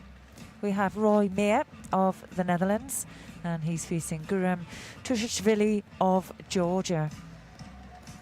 Please welcome the referee for this contest, Mrs. Anna Maria of Hungary. And here are the athletes. Please welcome in blue judo, the former world championships and 2020 bronze medalist of European Championships. Well, they've had, on the head-to-heads, it's a 3-1 to Tushashvili. The bronze medalist of last world championship from Netherlands, Roy Meyer.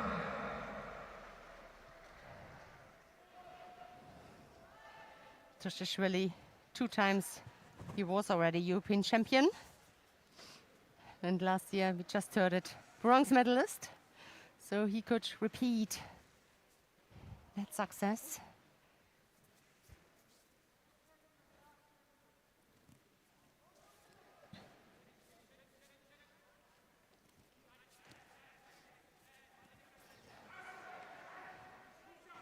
Tushishvili lost his semi-final against Inal Tasoyev, the Russian, and went straight into the bronze medal contest. And Roy Meyer had a tough battle against his teammate Henk Kroll in the pool final. Then won against Matiashvili, the other Georgian, Levani Matiashvili, and now he's up against, the Georgian number, not number 2, but the second Georgian.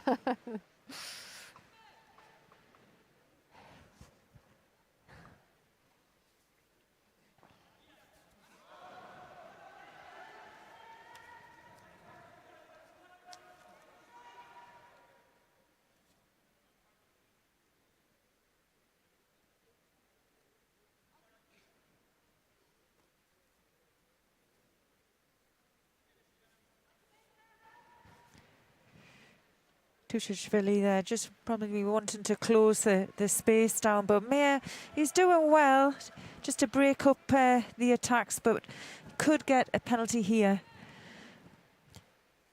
Well, sometimes you can get a penalty for stepping out of the area, but if it's off the end of an attack, yeah, usually okay.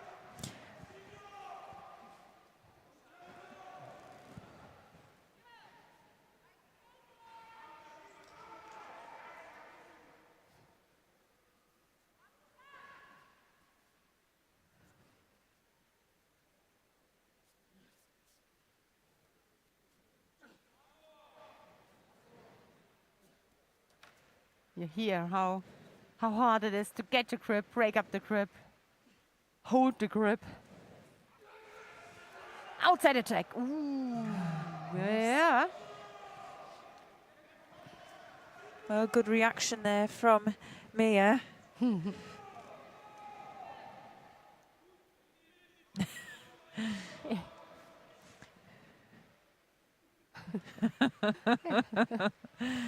Well, yeah, Tushishvili there just expecting a penalty coming Yeah. because of the lack of activity. But the thing was, well, it got waved off anyway. Yeah. Maybe they did it just for him, that he continues. Yeah. Hopefully he realizes he realizes it, that they took it back. Yeah. But now it's him who receives this penalty. Yeah, grip and infringement just underneath the belt. Yeah. You can hold on to the belt, but you really have to attack immediately. But anything underneath, it's instant Shido. It used to be an instant disqualification, and then when they brought that in, it was just a nightmare because so many players were touched by accident or because well, I'm glad they took it back and just gave it a Shido penalty. So I do. Yeah. So the lead with this last attack here from Tushishvili. Oh, wow! Oh, From serve, right? Almost. Yep. Was the attempt here from Roy Meyer, but Tushishvili took control about it. Yeah, he went for it, didn't he, Meyer there? But a little bit far away. Tushishvili, so powerful. He's on the podium. Yeah. He's got valuable points again, maybe to push up his Olympic ranking, but it's not the medal he came for. You can see that in his absolutely his face. Yes. No real celebrations. Not really. No. Yeah, when you compare to Rocha Nunes, the Portuguese heavyweight, who was so has a smile about her whole face. Here he is completely different. Yeah.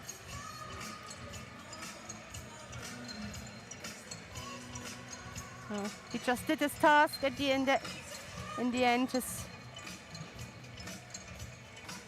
main aim to reach gold, he didn't reach today.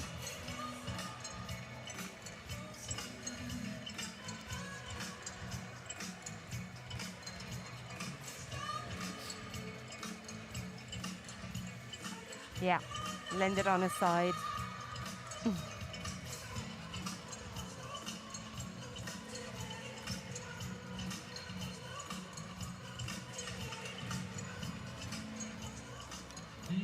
So, the second bronze medal contest is between Sasson of Israel and Lukasz Kropalek of Czech Republic. Head to head, 0-3. The world ranking leader from Czech Republic is up against the number 13.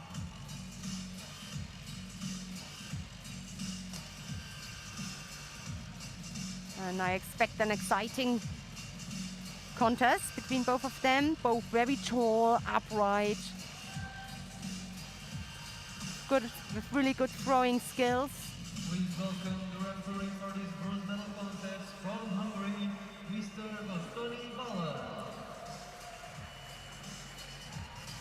Yeah, here they come. Lukasz Kropalek there in the blue, Olympic champion. Yeah, great success in the under 100 kilo category after he changed to heavyweight. Yeah. A really quite new challenge, and him, Olympic bronze medalist from 2016. Sasson.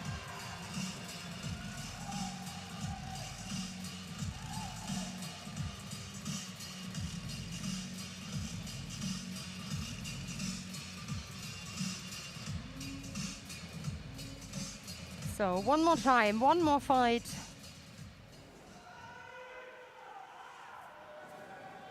Let's see who's got a better ending.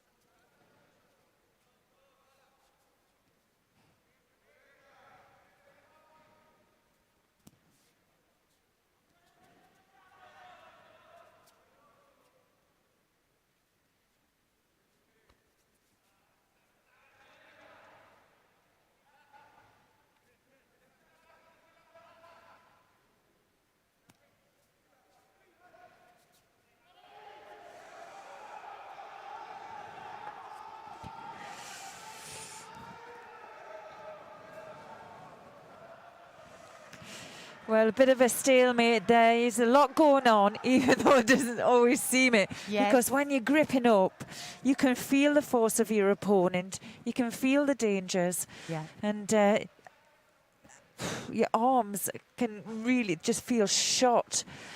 So Yes. when they got to that position and there was no way through, it was just better just to let go, and they both decided to do it together. But they both have picked up a penalty, and that's for passivity. So the referee's warning them. He wants to see more action, more positive play. Now you can see there could be another penalty here to Sasson, because Kapalik there's looking for the sleeve grip.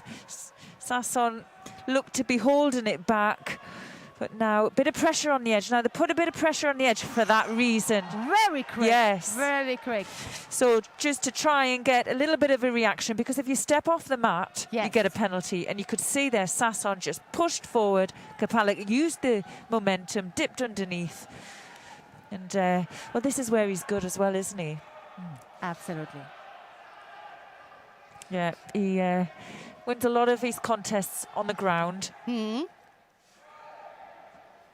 It wasn't the best day from Lukasz Yes. Kapalik so far. He lost the semi-final against St. Kroll. He looked really weak at that in this fight. We all know that he is not weak. And then came straight to the bronze medal contest. Or Sasson lost his pool final against Guram Tushishvili. We have just seen the fight before. Won against the Austrian Daniel Allersdorf in a rapid charge contest. And now it's here for the bronze medal. Yeah, and now it's Kripalik who is leading by Vasari. Let's see if Sasson got something left in his tank or some surprise. And stepping out again. He really must take care or be careful at the edge of the mat. Go into it. There's enough space. Not running the risk of another penalty.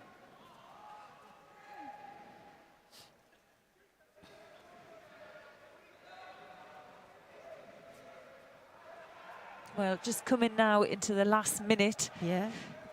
Just one score on the board. So still a chance for Sasson, but he really needs to get two hands on his opponent here.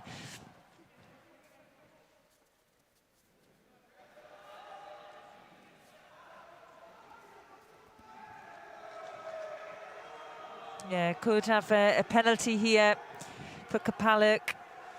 He has to just get a moment just to tidy up the gi.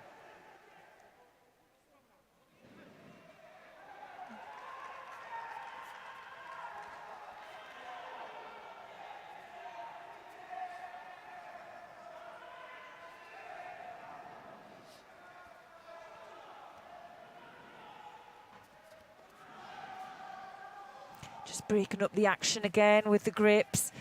There's a real bent over posture there. It's quite negative from Kapalik, but he knows it. It's part of his defence. And he gets his second penalty. Now he can't afford any more penalties.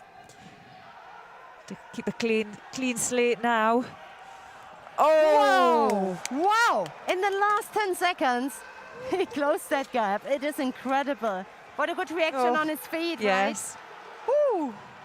And now it turns a little bit when you look at the scoreboard. 2 penalties given to Kapalik. He must be so careful. We expect the golden score now in this bronze medal contest. Wow.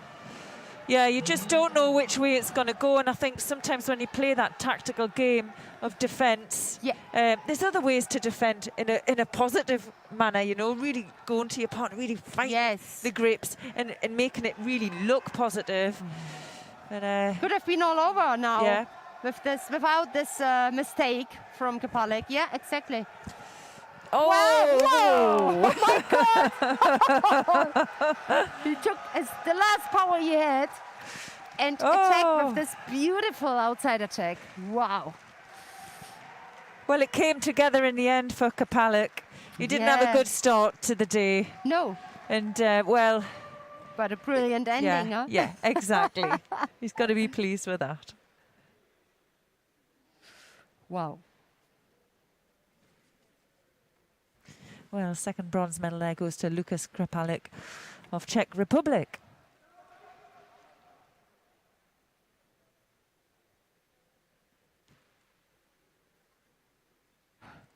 The winner is second bronze medalist for men plus 100 kilograms in blue judo from Czech Republic, Lukas Krapalik.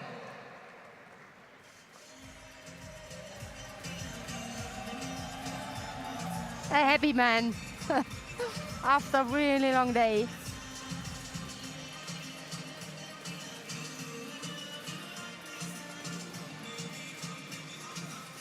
A few seconds before the end, he got thrown, and this is mentally, it is so strong. Normally then the one who threw you got the stronger nerves, and this is even more, yeah, you have to give more respect to that effort from him, that you switched there and solved it. There's the attack.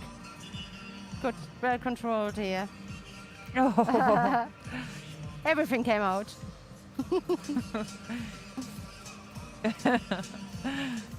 But still, I think a few kilos more would be good, would be fit. Yes. You know, a few kilos more muscles in the heavyweight, because he still looks very slim. Yeah. All right. Yeah. We are coming now to the last contest of the day. The last contest of the European Championships here in Lisbon. The gold medal contest in the men's heavyweight between Henk Roll of the Netherlands and Inal Tasoyev of Russia. Head to head, 0-2. So 2 times the Russian it was who won. Russian, quite young, 23 years. Number 3 in the world.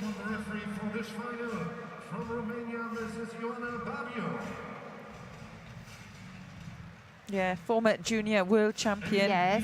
3 times Grand Slam winner and 2 times European medalist. He belongs to the absolutely top in his category. And if you imagine that there's also another Russian, he's not competing here, won the title last year, Bashayev. The Russians are strong as usual in that weight. Henk Roll today had a tricky fight against his teammate, Roy Meyer. For both of them, it's also so important who's going to the Olympics. Yeah. 2 times he won gold at Europeans. And yeah, he's a little bit older, 36.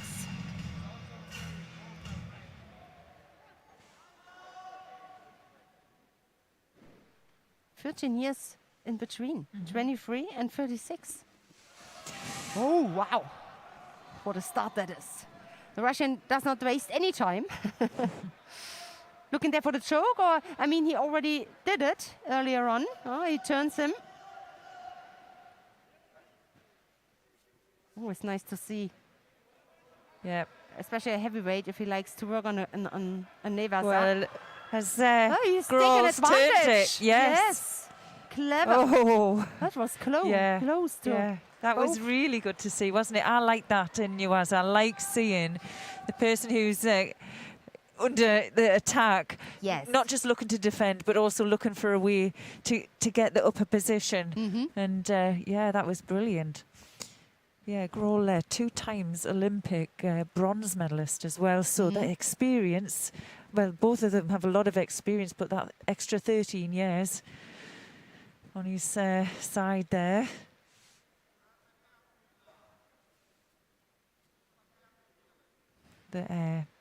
Both the Netherlands and the Russians have always had really strong heavyweight competitors, haven't they? Yeah.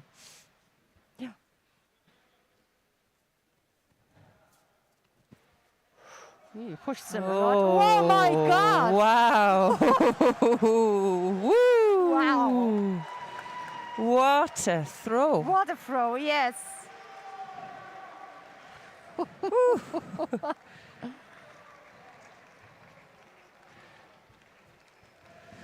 Well, Incredible. massive Uranagi. Yeah. It looked to be a direct attack as well. Yeah. Which is so difficult to do. It's incredible. It's an incredible technique.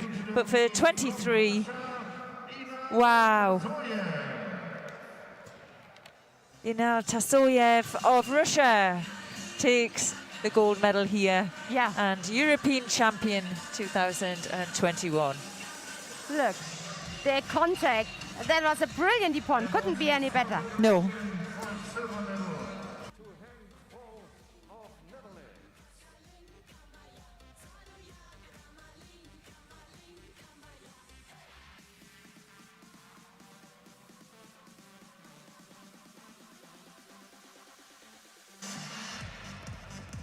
What a throw. And we couldn't have had a better ending here at this European Championships. 2 awarding ceremonies are coming with the men and women heavyweight. So the European title in men heavyweight stays in Russia. Tasoyev last year silver medalist, this year won gold. So, but before we're gonna see the men, we're gonna have the awarding ceremony in the plus 78 kilo category. The medals will be presented by Mr. Vitor Pataco, President of the Portuguese Institute for Sports and Youth. Bronze medalist honor for Portugal, Rochelle Nunes. So. And for Belarus, Marina Slutskaya. The 2 bronze medalists are Rochelle Nunes of Portugal and Marina Slutskaya of Belarus.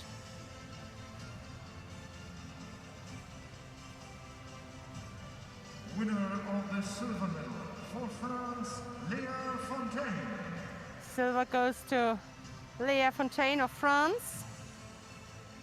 And gold medalist and European champion for Turkey, Kayra Said. And gold goes to Kayra Said of Turkey. The trophy will be presented by Mr. Laszlo Todd, General Treasurer of the European Judo Union.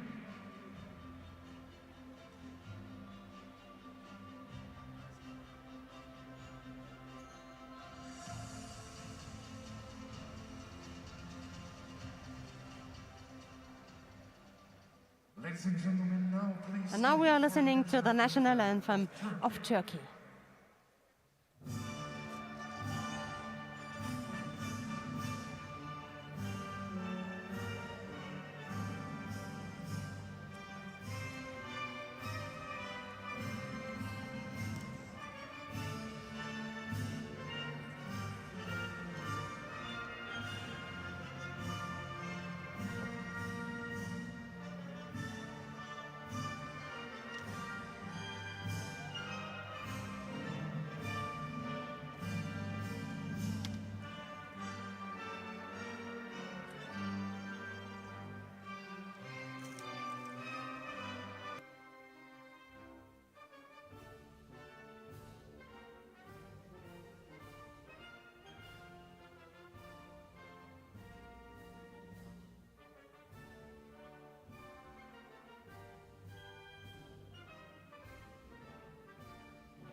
Congratulations to our medalists. We now invite the officials to come together for the family picture.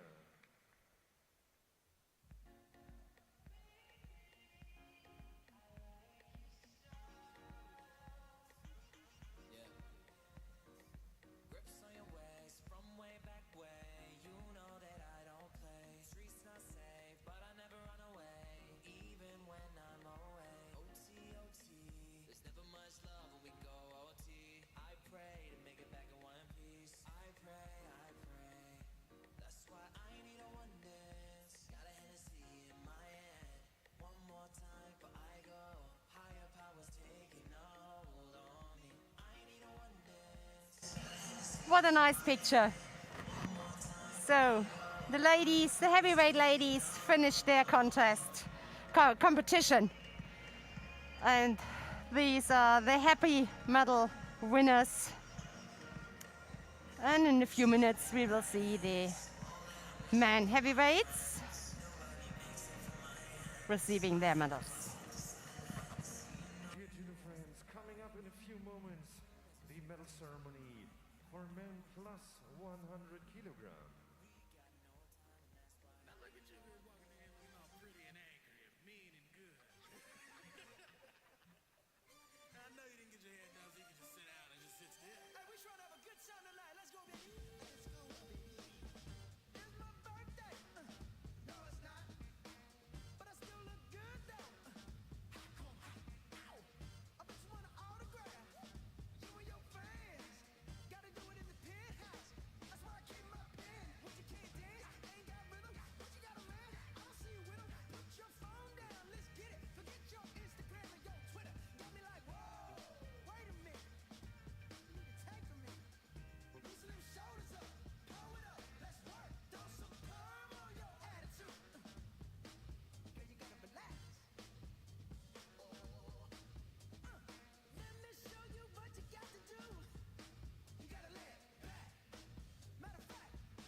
Dear judo friends, now the medal ceremony for men plus 100 kilograms.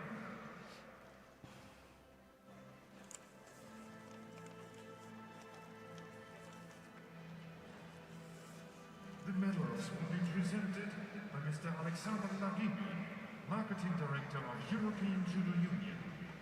Bronze medalists are for Czech Republic. So, now it's time for the men heavyweight. Lukasz Kopalek receives his medal, his bronze medal, and the second bronze medal now given to Guram Tushishvili of Georgia.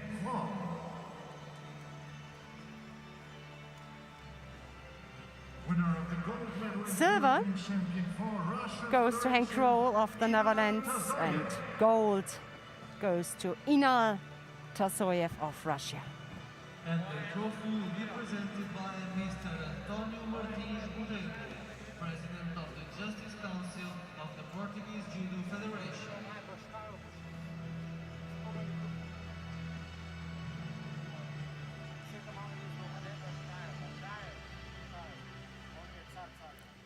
So, now we are listening.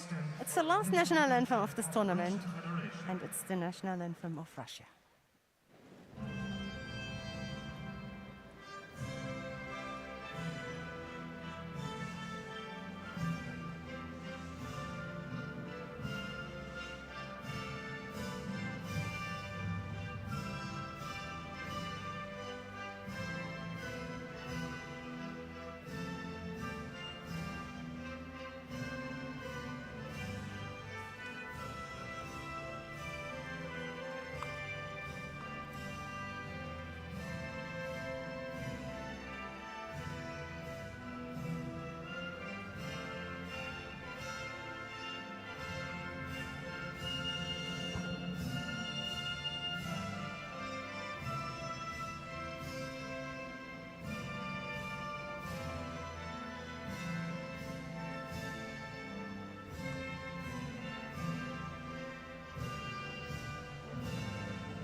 Congratulations to all medalists. We now invite our VIPs to come together for the family picture. So a last family picture, and that concludes the European Championships in Lisbon this year. And we had 3 days of really good judo action. And I want to say thank you to my colleague Chloe Combe-Vickers. Yeah, I really thank you, enjoyed Annette. it. Yeah, it has. It's been absolutely fantastic. There's been some really, really tight fights, some beautiful judo, and yeah, can't wait for the next one. Absolutely. We wish everybody, all fighters, good luck for the preparation for the Olympics, and say goodbye, and thanks that you joined us. Goodbye. Delegation members, dear Judo friends, that concludes the European Judo Championships Lisbon 2021. Our biggest thank goes to the Portuguese Judo Federation and all volunteers who made this event happen. Thank you very much for your big effort and your great hospitality. It's been fantastic being here in Lisbon. You organized a fantastic event. Thank you so much. Once again, congratulations to all athletes, coaches, delegations, and all the best for the next big judo events. From this position, we say thank you very much, all the best, stay healthy, and bye-bye. Senhoras e senhores, damos por concluído o Campeonato da Europa de Judo Lisboa 2021. Gostaríamos de dar os parabéns a todos os atletas medalhados, a todos os treinadores e a todas as delegações. Gostaríamos também de agradecer a todas as pessoas que fizeram parte da organização deste evento. Esperemos que vê-los numa próxima prova e um bom regresso a casa.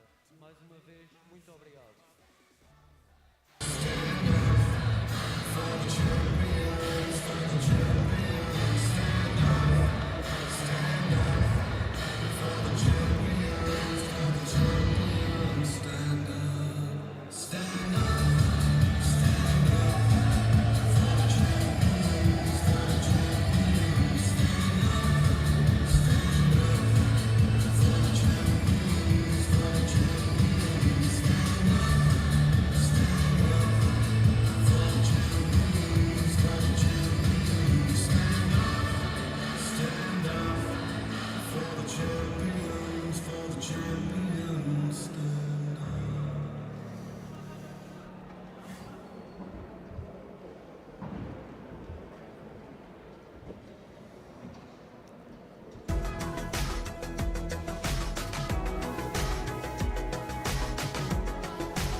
Well, welcome to our little judo talk after day 3. And I really must say, Chloe, it was such a long day.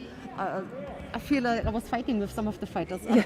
It was a hard day, wasn't it? Yeah, it was. We've been up out of our seats that many times, but yeah, it's been incredible, and what a fantastic finish in that end final. Yes, wow, yes, amazing. Yes, yeah. So let's go through each category. We will have a look what happened there, have a look to the winners and also to the bronze medal contest, and we're going to start with the category under 78 kilos. So it was a field of 17 athletes. The European champion from last year, Malonga, wasn't there. In absence of her, it was the young Beata Pakut of Poland who did it and came one goal today. And we're going to have a look how her fights were today, right? Yeah. So she got a bye in the first round, and then her opponent from Israel in the second round was Inba Lanier. She hold her. We're going to have a look. She Pakut there. Yeah. First try to manage her turner and hold her with this Osai Komi. Well done, it's a good start in the day, right? Yeah, great spatial awareness from her there. She really just felt the right position and very, very strong. Yeah, she had a superb start. That was right after a minute. Then she was in the contest, in the competition, and then she faced the number 1 seed here, funniest Posweet, and that was incredible. She was in a really good mood, and she won with her. I think it was about after 3 minutes. Let's see, it was an Ashivasa. She bet funniest Posweet. And there we're going to see the action. Yeah, in the end she just countered her. Yeah, you could see here the direction, the uchi kind of missed the direction with the head, and then she just used her foot to take that foot away, but the rotation was perfect as well. Absolutely. Almost she was going backwards. She still managed to keep the balance and just use this for her attack. In the semi-final, it was a win by 3 Judos against Audrey Joy-Meo, the second French fighter. And in the final then she had Russia Steenhuis, also a really strong fight, and also decided by 3 Judos. So it is Beata Pakut who takes this. And the 2 bronze medals, we're going to have a look, went to Funniest Poursuite of France. It was a very quick bronze contest at all. Yes. At the first second, she threw her opponent from Kosovo, Kuka, by Ipon. And then she threw her and then hold her on the ground. And the second one went to Bernadette Graf, the second bronze medal contest. She won against, there we're going to see it, she won against Audrey Joy-Meo. Yeah. Oh, just that's the first. That's the funniest day for Sweet. Yeah, it was. Yeah. She kind of, as she went forward, she switched direction and kind of caught Kuka unawares. But it was the transition, the continuation into the hold that was really impressive there as well. You can see they started inside. Yeah. Well, she kept control over the time, and I'm also really happy for Bernadette Graf. I really must say, because she was injured for a longer time, and now to end up here with a medal is, yeah, you see it, just incredible. She just turned, and used the opportunity here. There again, this is a good view. Yeah, she could feel Chumeru pulling back, and she just turned and drove her in the perfect direction. It was really well anticipated. Yeah, absolutely, and consistent until the end. So we're gonna have a look then in the women heavyweight, and we had 18 judokas. Romana Dico also not here. The French woman could not defend her title. She's already focusing on the Olympics. Yeah. It's normal, and. It was, instead of her, it was Kyra Said of Turkey who took advantage and went until the final and won gold today. And she was really, I love to see her. She is on the tatami. She's very, she's an upright fighter. She can throw, and she showed that. She showed that also today. Today, she got a bye in the first round, and then in her first fight, she was up against the Russian, Angela Gasparian. She threw her once with Vasari. Yeah. And then there was the second Vasari.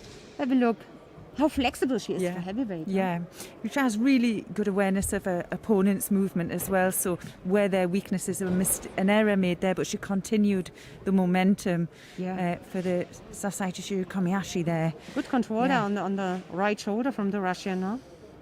Absolutely. Yeah. So the second fight then was the pool final, and she was facing the French fighter Anne Fatoumata Mbairo. There she won by 3 penalties, so her opponent received 3 Judos. And then it was time for the semi-final, where she was fighting against the Belarusian Marina Slutskaya, and she threw her, hold her. Also, the transition is good, huh? Yeah. Yeah, really good. And what she also showed today was she has a lot of throws that she does in lots of different directions, and she has really good control, and her fitness levels were really good, I thought, today as well. Absolutely. So, and then it was time for the final. In the final, she had the second French fighter, and it was just 19-year-young Lea Fontaine. She bet, and in the end it was a nice attack from her. Huh? Yeah. I think the experience was what it was there. Look at the control of the sleeve. She totally took the control away from the young French fighter and controlled her all the way down. She secures the hold, but she didn't need it. She got really quite tactical. Yeah. She, but it was. I just think overall today she shone above everybody else, didn't she? Absolutely. So she won already in 2016 the European title, and today she won her second gold medal. So let's have a look at the 2 bronze medalists. Bronze went to Marina Slutskaya of Belarus and to Rochelle Nunes, and she had such a great smile. She was throwing her opponent Kalanina, the Ukrainian. There we're going to see it. Yeah, the Soto Makakomi. She just kept control of the sleeve, full commitment. And it was the full commitment that did it. And the pressure, pulling that arm in, gave her an opportunity to finish on the ground. And what she did was she just adjusted herself when she could. So when she felt her opponent move away, she adjusted herself and controlled her and kept her there for the full Wazari. Yeah. And there you see. But what a relief. I mean, the celebrations afterwards were great. What a big smile. Yeah.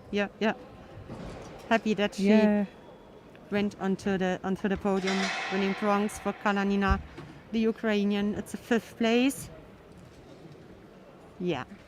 All right, so we're going to have a look then to men category, under 90 kilogram. And this category with 33 athletes were full of top players. Oh, wow.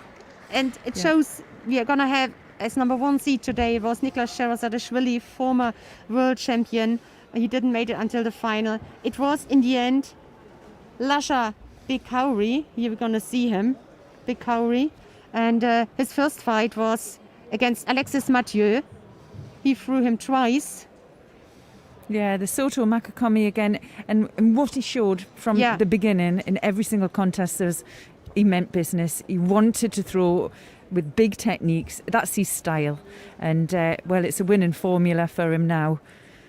Yeah, he didn't waste any time. That was the first fight, and whilst others needed some time to get into the competition, he really just went on it, bam, threw him twice, and had a clear aim to get into the final. Next contest was against Lee Kochman, the Israeli fighter, and against him, it was brilliant. Have a look how he bet him. Yeah, it was a bit of a tougher contest for him.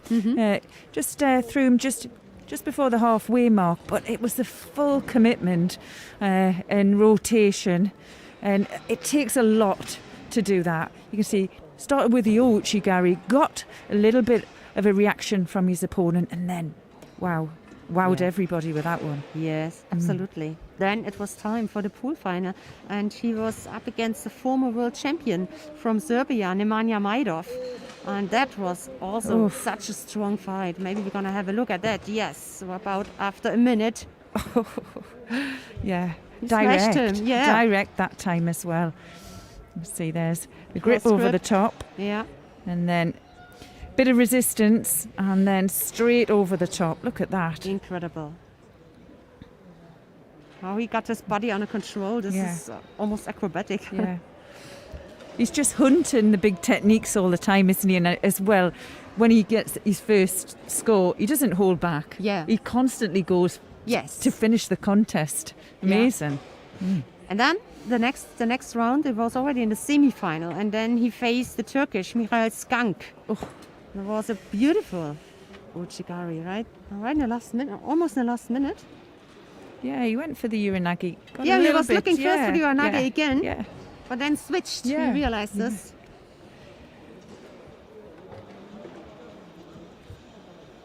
Absolutely brilliant. And then he was in the final, and his teammate, Beka Gwiniashvili, also had a really good day and made it until the final. So it was an all-Georgian final, and that was really just incredible. He was already leading by Vasari. And then he just turned him this little power package.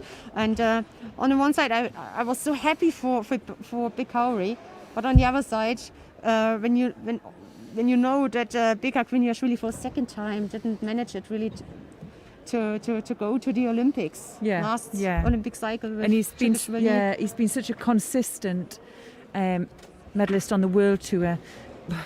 Over a long period of time, and he's a favourite for lots of people to watch because he shows fantastic judo. He's that typical Georgian style, explosiveness, and it was sad to see that happen, but 2 Georgians in the final, we've got to be happy with that. Somebody has to win, somebody is losing. So we're going to have a look at the 2 bronze medal contests. Let's see if we're going to show you something. The first bronze medal contest, Mikhail Igolnikov with a lovely Ochimata, a huge one, right? Against Nemanja Majdov. Yeah. That was really brilliant. Have a look. Yeah, I think it was the fourth time they'd met, and Nemanja Majdrev has a real problem with the Golnikov, can't get past it. Seemed to hold back a little bit there, and that's his signature technique, and everyone's waiting for it all the time he comes on. Everyone kind of stops and watches what's going to happen, but he... Todd Christian, the second bronze medalist, against Skank, the Hungarian, on the podium. Yeah, that was a long contest, wasn't it? Really long, way into golden score. And they went for techniques at the same time, but it worked out for Todd Christian there. You see the relief on his face. Oh, it was. I felt like I fought that fight with him. Yes. Let's have a look in the under 100 kilo category. Today, gold medalist is Tomáš Nikiforov, the Belgian. He had an incredible strong day today. This is his first fight against Elmar Gazimov. There you're gonna see Vatsari, the score. Just controlled him, maneuvered him over there, didn't he? Yeah, and then he was in the next round, and he won against the Belarus Nikita Svirit. So he won by I think it was also Vatsari. Yep.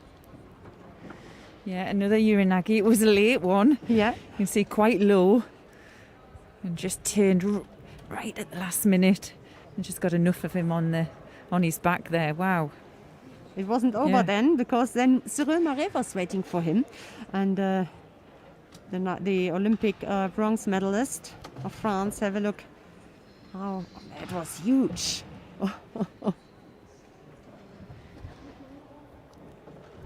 So threw him for Vasari and did a good fight until the end. And then in the semi-final, it was the Georgian Ilya Sulamanidze who was waiting for Tomáš Nikiforov. So he threw him for Vasari. Yeah, that was close. Yeah, it was. There was a bit of a tussle, wasn't there, on the way down there?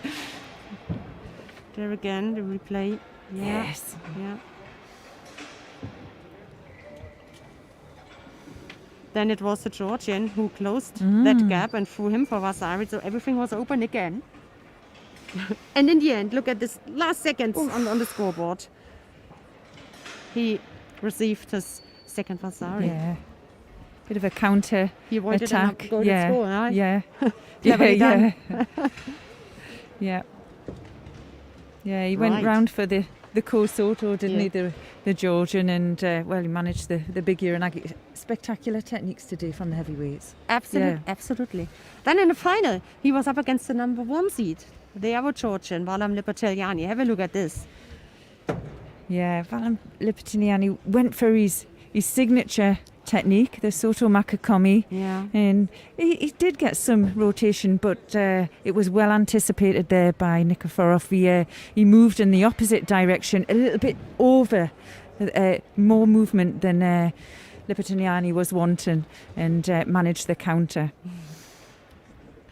So that is the gold medalist, Tomáš Nikiforov. Let's have a look then to the 2 bronze medalists. Alexander Idir, he became 3rd. Yeah, that was his... against the Georgian Sulamanidze. Yeah. It was a golden score, you see, after about a minute. So he takes bronze today. And so did the Azeri Selim Kotsoyev. Oh, that was brilliant. Brilliant.